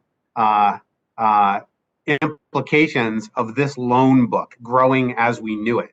China realized it was going to be blamed for the world's biggest debt crisis of the 21st century now, as we saw starting to play out due to COVID, right? That will be laid at its feet because they're the ones that, after all the efforts we've made to try to improve the quality of OECD lending to these countries, China just came in and said, oh, no, don't worry about it. We got $1 billion for you. And that will be they will be held to account for that, I think. And so they realize that every day you see some instance, some case study of a major deal, Philippines, Indonesia, elsewhere, being renegotiated, rethought before it gets started, because these countries are stopping to say, hey, wait a minute, are we really going to be able to use this asset after we build it, for example? So there's plenty of evidence and cases to look at where the countries are thinking twice about obliging themselves to China to the extent that people thought. And there's very good evidence too of China pushing the stop button on its own outbound lending, right? BRI lending has fallen off dramatically, as a number of researchers have more or less correctly described. And that's because Beijing realized, hey, we don't know exactly what we're doing out there around the world, and we're going to get blamed for it too. So there's big changes taking place on both sides of the money flow, I would say. Thank you. Mr. Jennings or Dr. Deal? Thank you. So look, I think there is a mix of commercial drivers pushing some Chinese companies, but they understand very well the point about if they can align their activities to Belt and Road, that's going to help the situation domestically. If you look at the South Pacific, it operates on a very different scale to the big Belt and Road infrastructure projects that you might see in Southeast Asia. Nevertheless, it's a very interesting thing. Almost throughout the region, any port that's being constructed, any port that is being refurbished, any airport that is having its runway lengthened or is under management will be being constructed or managed by a Chinese company. And it seems to me that in many cases we see, for example, runways being built that are ostensibly to fly seafood back to Beijing daily, or to support tourism ventures in areas of Melanesia that will never see large numbers of tourists. I think there is clearly a sort of an integration between an attempt to deliver a commercial outcome that is also got dual use value to the PLA thinking long term. The other point I'd make about the Pacific is that in many cases what you see is companies engaging not with central governments but by regional governments, often down to the village level. And we're dealing with people that are frankly not terribly sophisticated when it comes to thinking about China's strategic objectives. All they know is that no one else has turned up to offer investment or development in their province or their village. It is having, China is having enormous success throughout the region. Does this matter to the United States? Well, we're talking about islands that the US had to fight its way through to get to Japan in the Second World War. They are vastly strategic important from how America thinks about its military interests in the West Pacific. So yes, they are important. I'm convinced that behind whatever the commercial facade is of these deals as presented to state governments, regional governments, that there is sort of the long arm of the Chinese military behind them, at least wanting to position themselves for the possibility that that type of facility might offer in coming years. Thank you. Can I just second what has been said? And in World War II, obviously, we needed those islands to get to our ally, Australia. The American or Western tendency to sort of think, well, is this military/strategic or is this economic, is a Western liberal tendency. And I think from Beijing's point of view, they go together, wealth and power, as we know from, I hope, from reading about their history and observing their behavior. Of course, if you have the dominant foothold on a smaller country's economy, you will have access to its data flows, access to its strategic geography or real estate, the ability to use it potentially as at least a stopping off point for your forces. If that country stops granting you the right terms or tries to negotiate too hard on economic matters, you will have the ability to threaten it militarily. So just the way that's the more the Chinese neo-mercantilist, if you will, way of looking at it. And we tend to think about it in these kind of arbitrarily or unusually distinct military versus economic terms. And I think that that's a mistake. And I think we need to recognize that the two spheres are not just blended, they're interdependent. They go together in a way where they can't be separated. If China is worried about its economy, it will have the ability to use threats and its military forces to coerce better terms from trade partners, and things will get better economically. if it's worried about its military, it will be able to use its economic engagement to get better technology, dual use systems, access to whatever it needs to buy or extract. So again, these two kind of spheres are codependent. Thank you. All right, thank you. Commissioner Talent, you're up. Thank you, Madam Chair. Well, this has been... Carolyn, I think Mr. Jennings wanted to say one more thing. He raised his hand. Sorry. I didn't see. Mr. Jennings?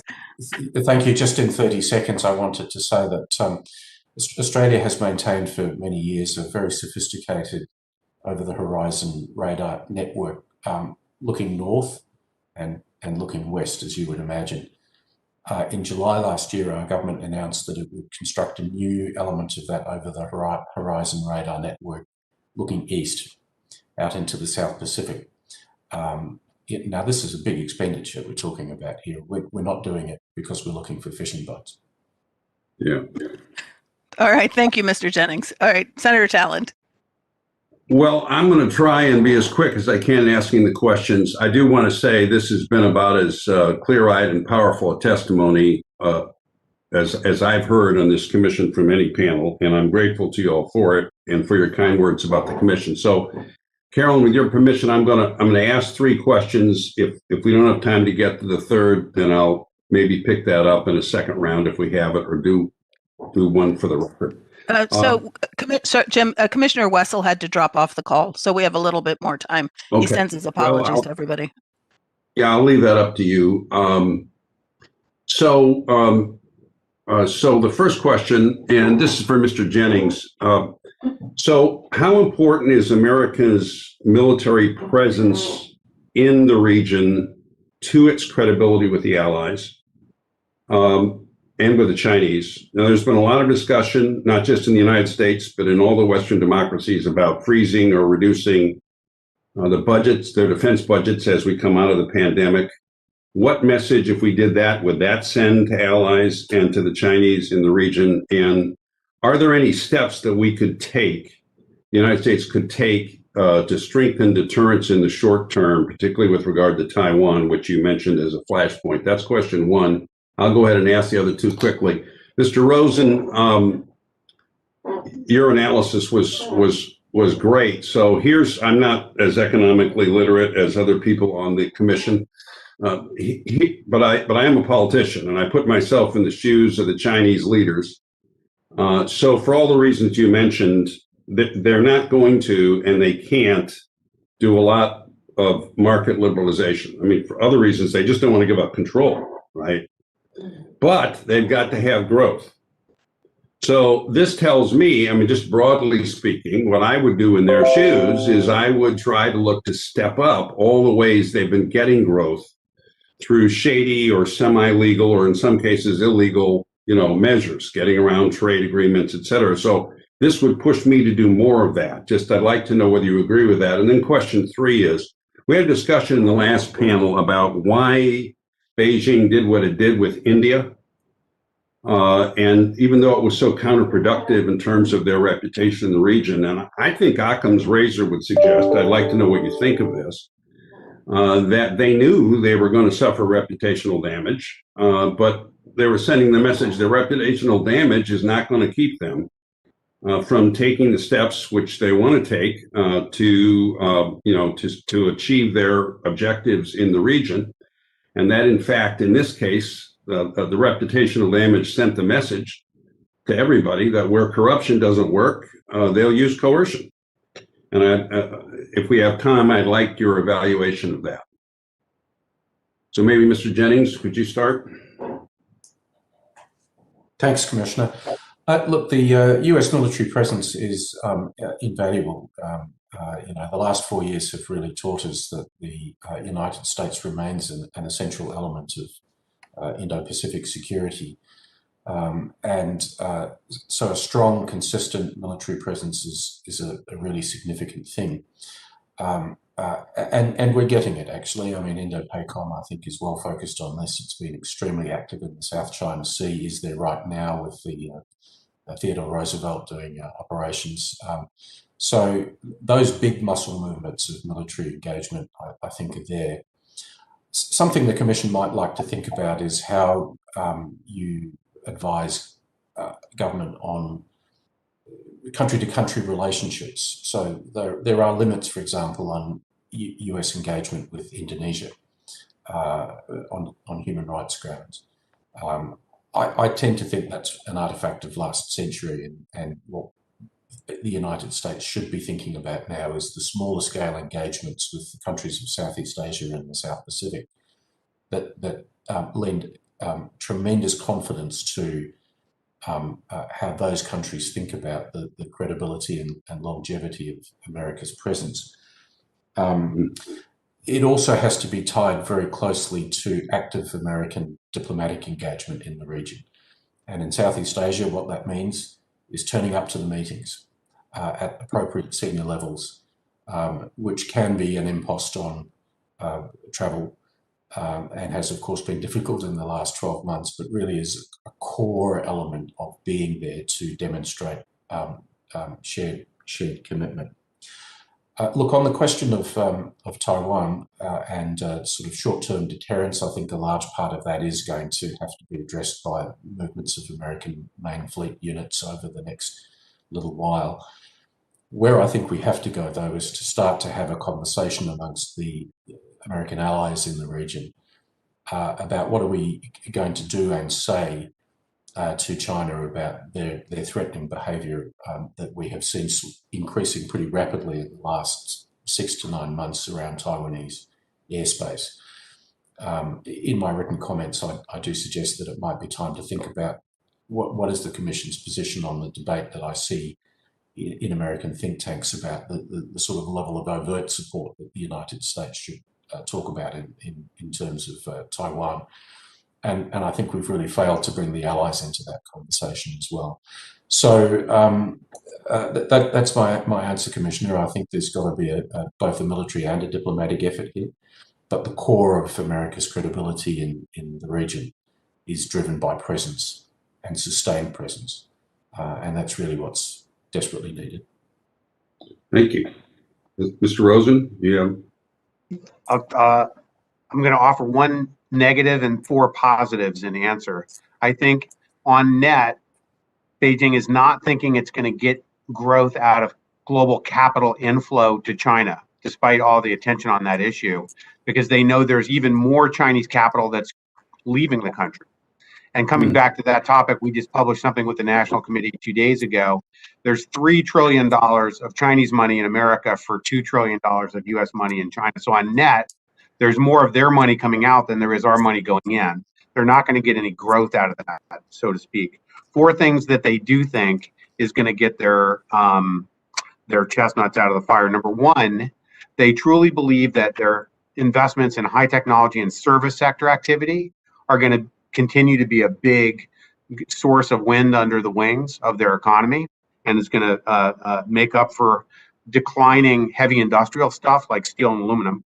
Number 2, the dual circulation strategy, which they announced mid last year, that needs a lot of time to make sense of. Nobody exactly knows what it is yet, trust me, but it does require your attention to see whether and what they think that actually means. It could be import substitution.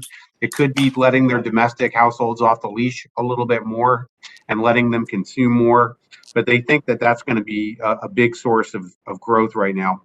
Third, they do think that they can boost their productivity by implementing some sort of magic market allocation reform that will allow them to make their markets, well, their economy more market driven without losing any political control. And maybe the party committees are the magic sprinkle of pixie dust that's going to permit that. I'm dubious, but they do believe it, that they can get market efficiency without letting go of political control, and that's going to add to their numbers in the out years. Fourth and finally, there's tons of Chinese industrial policies talked about, of course, but one that has not been, I think, crystallized enough is their setup for climate industrial policy. Their carbon targets, they're so far ahead of our political conversation around getting some targets out there that they can use to help impel trillions of dollars of investment into next generation green sunrise activity. Goldman thinks Europe is putting 10 trillion US into green adaptation in the years ahead. That's probably a sound number. China will put at least as much, if not more, into green competitiveness for the future. Whoever can truly have a widely deployable solar source of energy, for example, is going to clean up worldwide as a commercial presence, right? So China is very much organized politically to invest in that. They and the Europeans are ahead of us. We're in trouble if we don't have a radical sort of rewriting our course on that that will facilitate private sector activity in our economy in the 1 year ahead, I would say. Let me stop there. Thank you. Dr. Deal, anything to add? Just on the capital deployed in the United States, I think it is possible that it could contribute to Chinese growth down the road, or productivity, because it could be helpful in securing useful technology that maybe China will outpace us into putting into applications that then allow them to conquer new markets or dominate markets. So, I think if you think about the money as potentially buying access to technology that could then be harnessed, that's one potential benefit from the outflows. Another is political influence that allows China to kind of keep pushing to the right the day when the rest of the world decides that it's no longer a viable bet, as you were saying, Dan, has to put more and more renminbi behind every new one renminbi of growth. To some extent, China is therefore kind of a bubble. But if it has lots of friends and believers all over the world, then it will continue to get access to capital, and they can push off their reckoning. So I think, from a party perspective, there are potential options for growth or ensuring continued prosperity other than the traditional exclusively economic ones, or just thinking about labor and capital and domestic productivity growth sources. I think they think that they can get advantages from their foreign interactions. And then just on the point that Commissioner Talent made on the interaction with India, I completely agree with your analysis of what happened. And I think it goes back to what Mr. Jennings was saying about the lack of cost imposition on China for its aggression. I don't think we've established a stable deterrence regime. And I think another potential benefit that China derives from its aggression on the border with India is encouraging the Indian Army's dominance within the Indian military, such that resources that might otherwise have gone to the Indian Navy or the maritime sphere are diverted to having to worry about what China's going to do next on the border. And strategically, over the medium to long term, that's probably not great for India, or again, for, the free and open Indo-Pacific and the alliance of powers that want to keep the Indo-Pacific open. Thank you. Interesting observation. Mr. Rosen, did you have something you wanted to add, or something respond?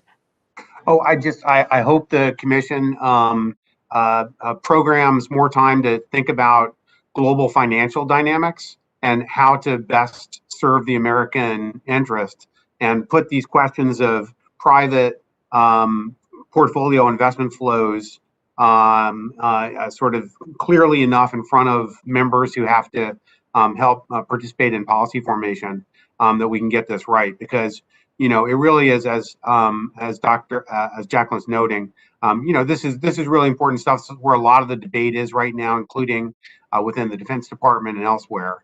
And yet, most decision makers are operating with pretty thin evidence briefs thus far in terms of what the nature of these financial flows is, whether the government of China is able to put them to strategic purpose or not, things like that. Now's the time to get all that clear. Thank you. So I'm pleased to be able to tell you that some of those topics are going to come up in our third hearing, which is being put together now, and Commissioner Borokoff is co-chairing that one. Vice Chairman Cleveland, your turn. So I'm I'm struggling with sort of how to organize everything that we're hearing, and I guess I want to focus it on, because I think growth, economic growth, however we define it, is central to the party's survival, to Xi's survival, and yet what I've heard all day today is that the very things that potentially could contribute to growth are being undermined. And Dr. Deal, I in your testimony and in your comments, you've talked about the anti-corruption campaign leading to idleness of cadres because they're fearful of drawing attention. That the consolidation of power erodes the kind of adaptive innovation that is necessary for either securing or developing the technology that will be critical to growth. That there's, Dan, you talked about the inefficient allocation of capital, the lack of productivity in the labor market. I think somebody talked this morning about there's a lack of incentive to perform because you don't get paid more for more productivity, and that's partly because of the subsidies to state-owned enterprises. So, and then you add to that, I think in your prepared testimony, Dr. Deal, you talked about even repatriated scientific talent is underperforming because they want to stay safe, that there is this fear of the Jack Ma consequences of innovation, or getting too big. And then Roy sort of wraps it all up by saying that in an environment where you have all of these factors that are constraining growth, you also have a lack of information flowing to Xi and the key decision makers that could lead to miscalculation or catastrophic decision making. And so I find myself thinking, if all of those factors are real and they are impediments to growth, I'm not sure where that leads us. I mean, I'm not sure how does the Politburo not recognize that the very things that they're doing are undermining their long-term their long-term interests. Does that make sense? I mean, I'm struggling because we get caught up in this. Yeah, that's sort of where I am. I mean, I see all of the points that say they're on the wrong track, whether it's information or economic decision making, and I don't think Xi is stupid. So I guess the question becomes, how do they integrate all of this, and yeah, what happens next? Go ahead, Dan. Well, let me start with this. So Xi Jinping came in 2012. By 2013, he had huge economic tinkering plan on the table that introduced this whole make markets decisive meme that he's still burdened with 8 years later. Right. In subsequent years, they tried to delever the interbank market. It caused a crisis. They had to fall back. They tried to open the capital account. On net, $1 trillion went global, and another $2 trillion was lined up to leave. And they said, whoa, shut the door. They tried to internationalize the renminbi and ended up having to collapse that back and essentially kill the C&H offshore renminbi market in Hong Kong.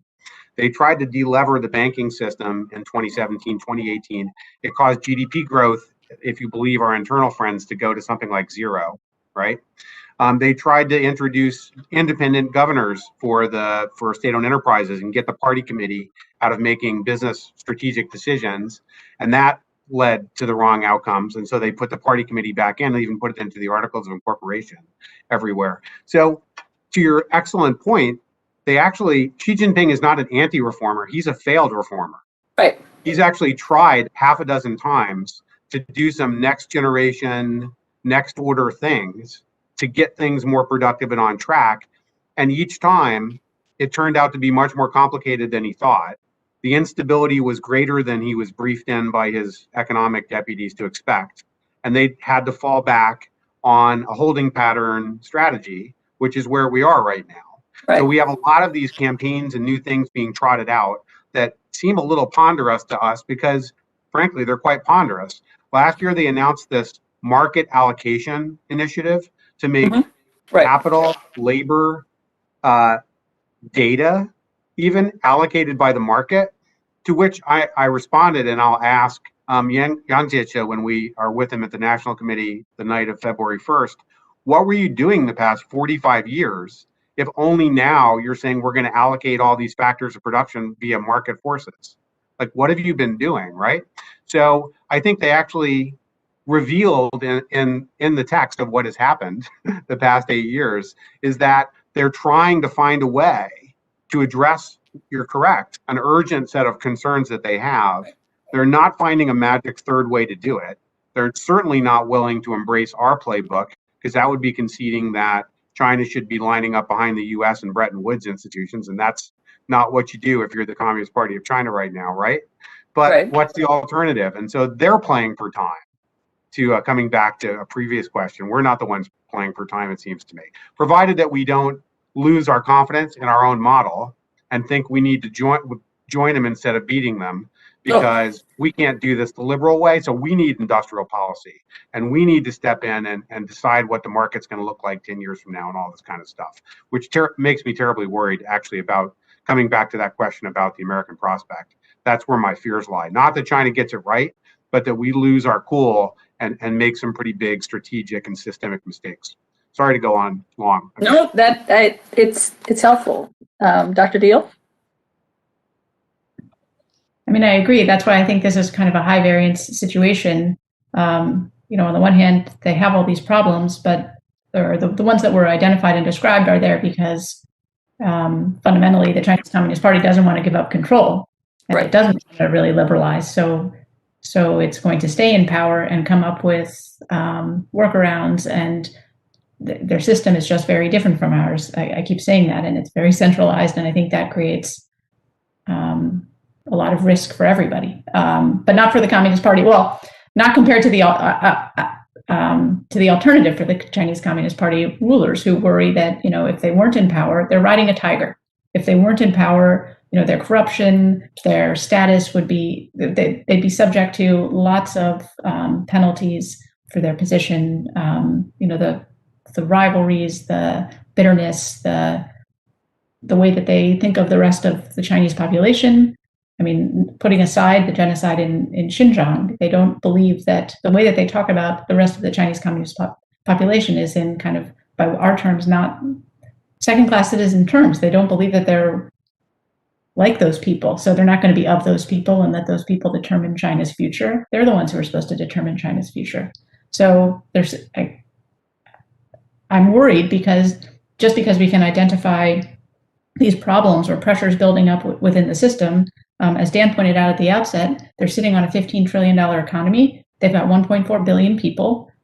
The rest of the neighborhood recognizes that, as Mr. Jennings was pointing out, and the rest of the neighborhood worries that we were going to lose our nerve, as Dan was pointing out. And so how is this all going to unfold? I think that there are major risks building up, and we have to be prepared for a wide range of outcomes, and of course not lose our nerve. But that's why my recommendations were to try to propose actions that the U.S. government should take to prepare and try to shape the decision making of the CCP. Mr. Jennings, anything you want to add?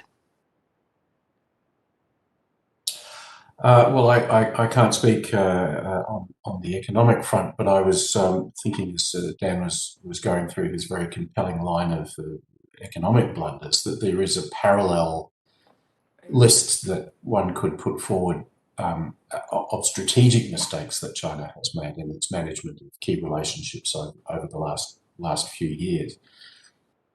one area, however, where they've had tremendous success, really tremendous success, has been to reduce the capacity of the democracies to develop a shared response to these problems.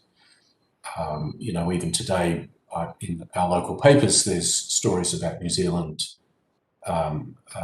in just the last few days updating its free trade agreement with China. So here we have a situation where Canberra and Wellington have been unable to talk to each other to find a shared approach to thinking about dealing with China. Australia and New Zealand are two of the closest countries in the world in terms of our sort of shared strategic interests. So how do we improve on that? How do we get a common approach going forward that gives some force to responses to China to try to mitigate their bad behaviour? I think that is a critical task, and one that we're going to have to get so much better at, and something that I think the Commission is in a really nice spot to be able to influence. Carolyn, can I ask one more question? Sure, as long as our witnesses are able to stay just a little bit longer so I have time to ask questions. Can you guys spare us another 5 or 10 minutes? Yes? Jackie? Thank you. Oh, great. Okay. So I don't know if you've seen, there was this morning, or at least I got it this morning, there was this, the Atlantic, I think, put out this longer telegram towards a new American-China strategy. And in essence, it said that the United States has to protect its interest in economic and technological superiority and the global status of the dollar and our capacity for military deterrence and consolidating and expanding our alliances. And I want to run through, in order to do that, this telegram, this report suggests that we have to be very, very clear, and this may get at what you just were mentioning, Mr. Jennings, about defining, deterring, and preventing China from crossing red lines. And the red lines that are listed, and I ask whether you agree with these, or should there be additional, should some to be taken off, or are there additional red lines that would be important? The United States should be very clear and unambiguous about prompt, direct U.S. intervention in the event of any nuclear, chemical, or biological weapons action by China or by North Korea. And I'm summarizing these. Any Chinese military attack against Taiwan or its offshore islands, including an economic blockade or cyber attack. Any Chinese attack against Japanese forces in the defense of Japanese sovereignty over the Senkakus and the surrounding areas. Any major Chinese hostile action in the South China Sea to further reclaim and militarize the islands or to prevent freedom of navigation. And any Chinese attack against the sovereign territory or military assets of U.S. treaty allies. Is that a comprehensive list? Is there something missing? To me, there's noticeable lack of any kind of consideration of economic red lines, but I'm not sure I'm prepared to define what they would be. Does that sound like a comprehensive list, Dr. Deal? Shall I? No, go ahead. Sorry. Go ahead, Dan. It sounded good to me. I really like that, and I didn't hear anything on cyber, and I think that's critical. Attacks into cyber attacks into critical infrastructure, I think, is something that we need to develop shared positions around as well. But yes, that list is really important. Top of it for my thinking right now would be Taiwan. I read an article for one of our national newspapers the other day saying, how important is Taiwan to President Biden? Is a paper deal on climate more important to President Biden than the security of Taiwan? Australia is a democracy of 25 million people, kind of worries about American attitudes to how they'll defend a democracy of 23 million people in Taiwan.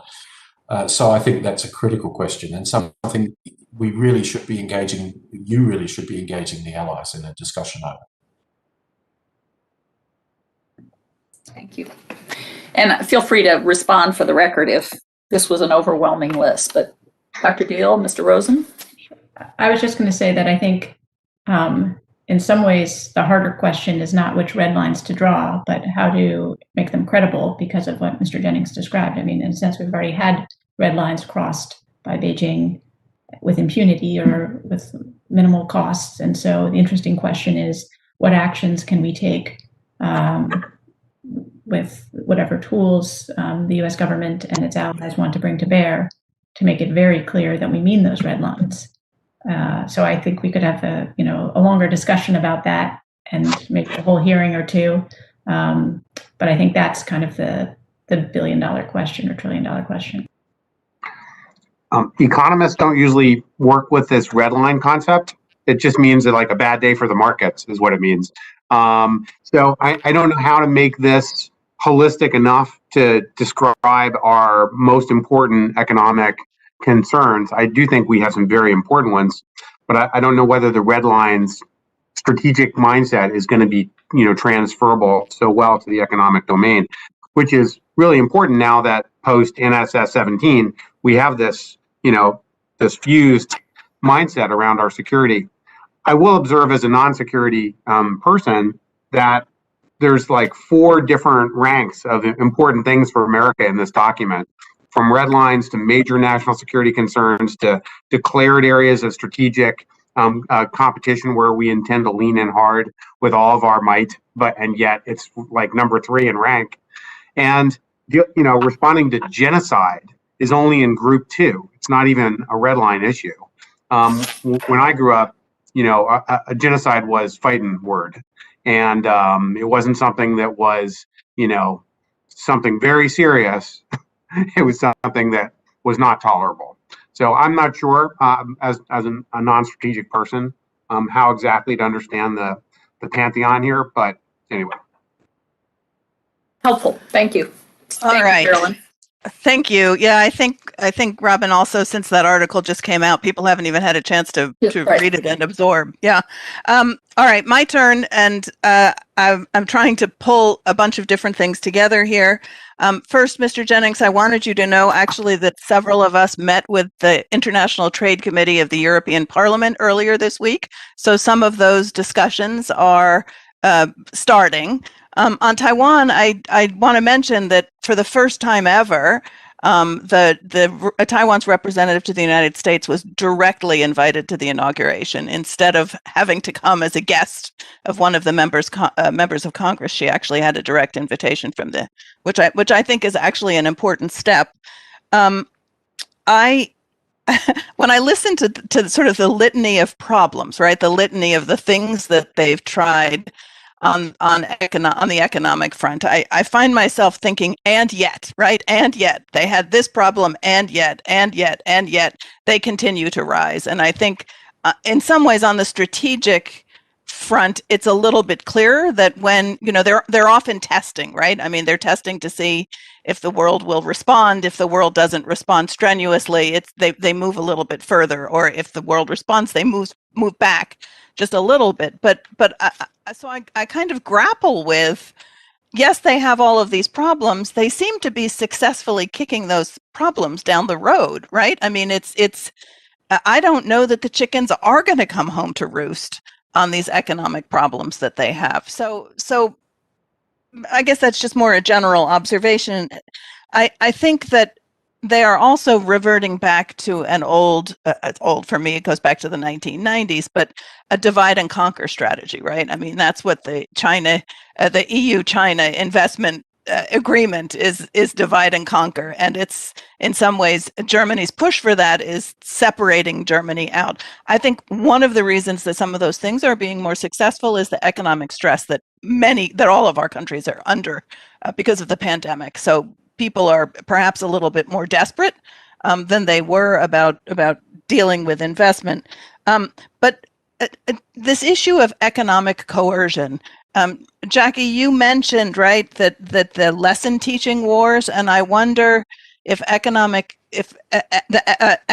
coercion is a substitute for a sort of a more military action, or if it's just another tool in the toolkit. And Mr. Jennings, you guys are now the poster child for economic coercion. So I'd like to hear a little bit more from you, prefacing that with, in September 2019, I think it was 2019, I was actually in Australia for some meetings with your defense community, and at that time there was significant level of concern about the primacy of the economic interests, the business interests in this, and I wondered if the recent economic coercion has shifted that at all. So there's a lot there.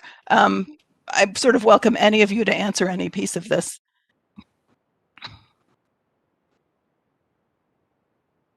Let me take a crack at and yet they continue to rise. In 1978, when China got started, it had immiserated itself down to $350 per capita, much poorer than Botswana, most sub-Saharan African countries in that year. And by horrible, crazy, insane government intervention, making people in the north grow rice and the south grow wheat, like exactly the opposite of what nature called for, right? And so really all they had to do in those early decades was tell the officials to go back to Beijing and stop telling people to shoot themselves in the head. And economic growth was going to really do great things. And that's indeed what happened. There was so much latent potential for growth, for productivity, for China to come back to a less artificially impoverished level.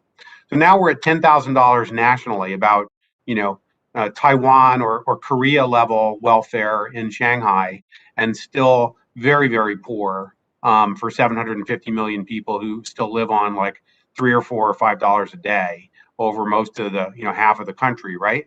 But the easy stuff is done. It's not just about getting government out of the way now, right? For them to continue turning in these high growth numbers, they have to actually do productive things, some of which are about not Beijing getting out of the way, but getting back in the way. Beijing providing standardized labor rights across the country. That's like the opposite of what Beijing did the past 40 years. Part of the attraction for global firms was that there were no labor rights in China. And so you could go back to doing things the old, steel mills in Pennsylvania in the 1890s way. You make a lot more money as a capitalist there back then relative to your fellow Americans, right? It's because Washington stepped in that, Ayn Rand wrote Atlas Shrugged and talked about all these burdens on capitalism, right? Well, China tore all those out and Beijing got out of the way.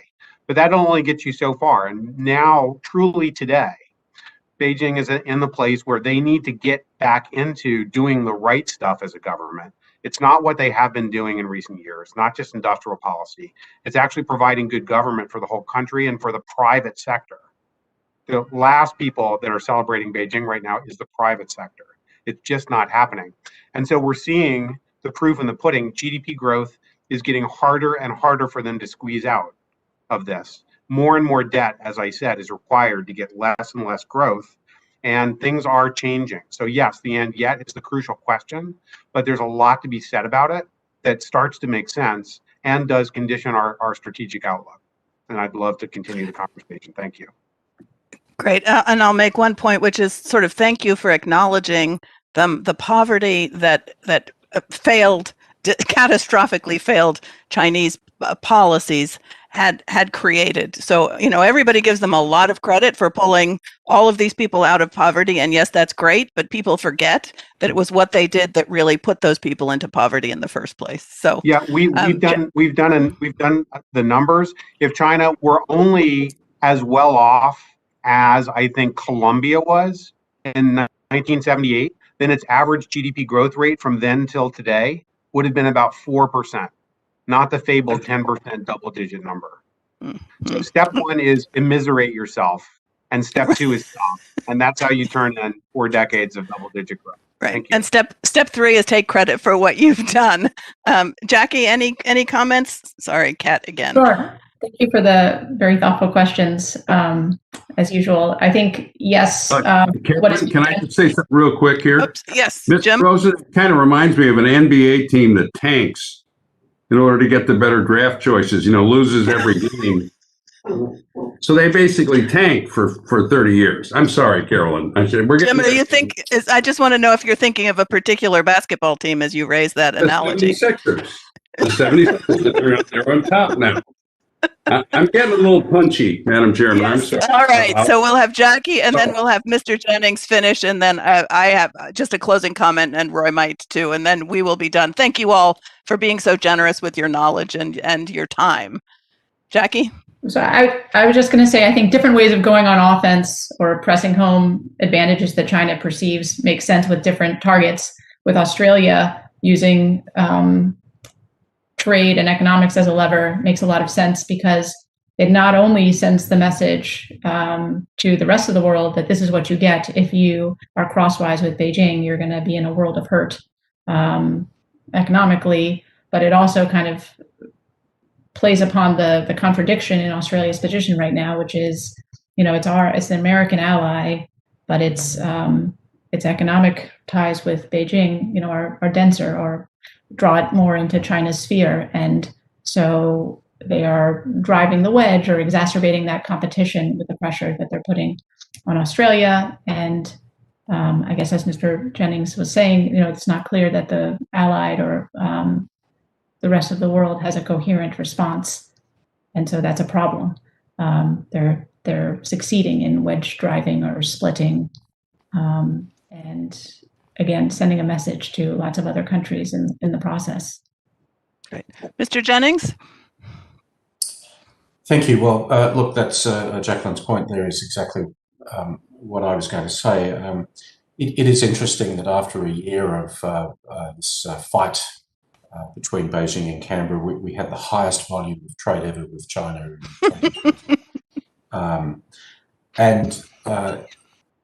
The punitive approach that China is taking is also doing them considerable damage. So, for example, they've ceased to take Australian coal.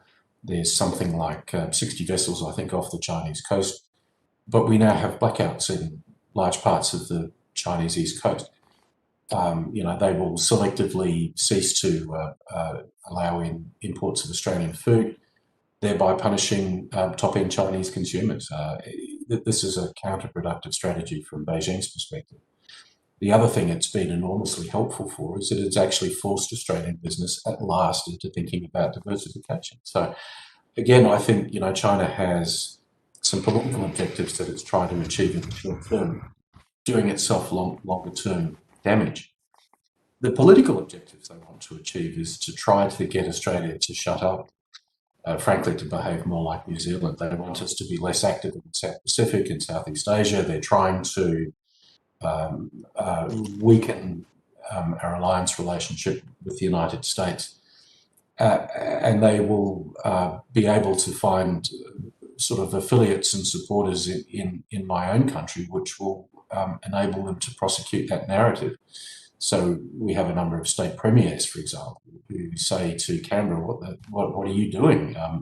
We want to be able to export our iron ore. So we have a damaging political discussion in Australia. I'll just finish on this point. The Chinese embassy in Canberra a month or so ago released a 14-point grievance plan, which listed all of the sources of unhappiness, you might have seen it, that China has with Australia right now. My own institute was number 10 on the list, so we have some stretch targets to improve our standing the next time around.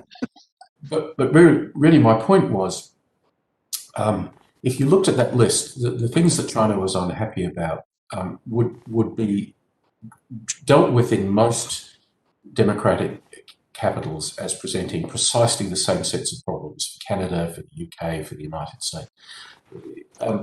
In other words, this wasn't just a bilateral hit on Australia. It was an attempt to set out how China wants the democratic world to engage with it.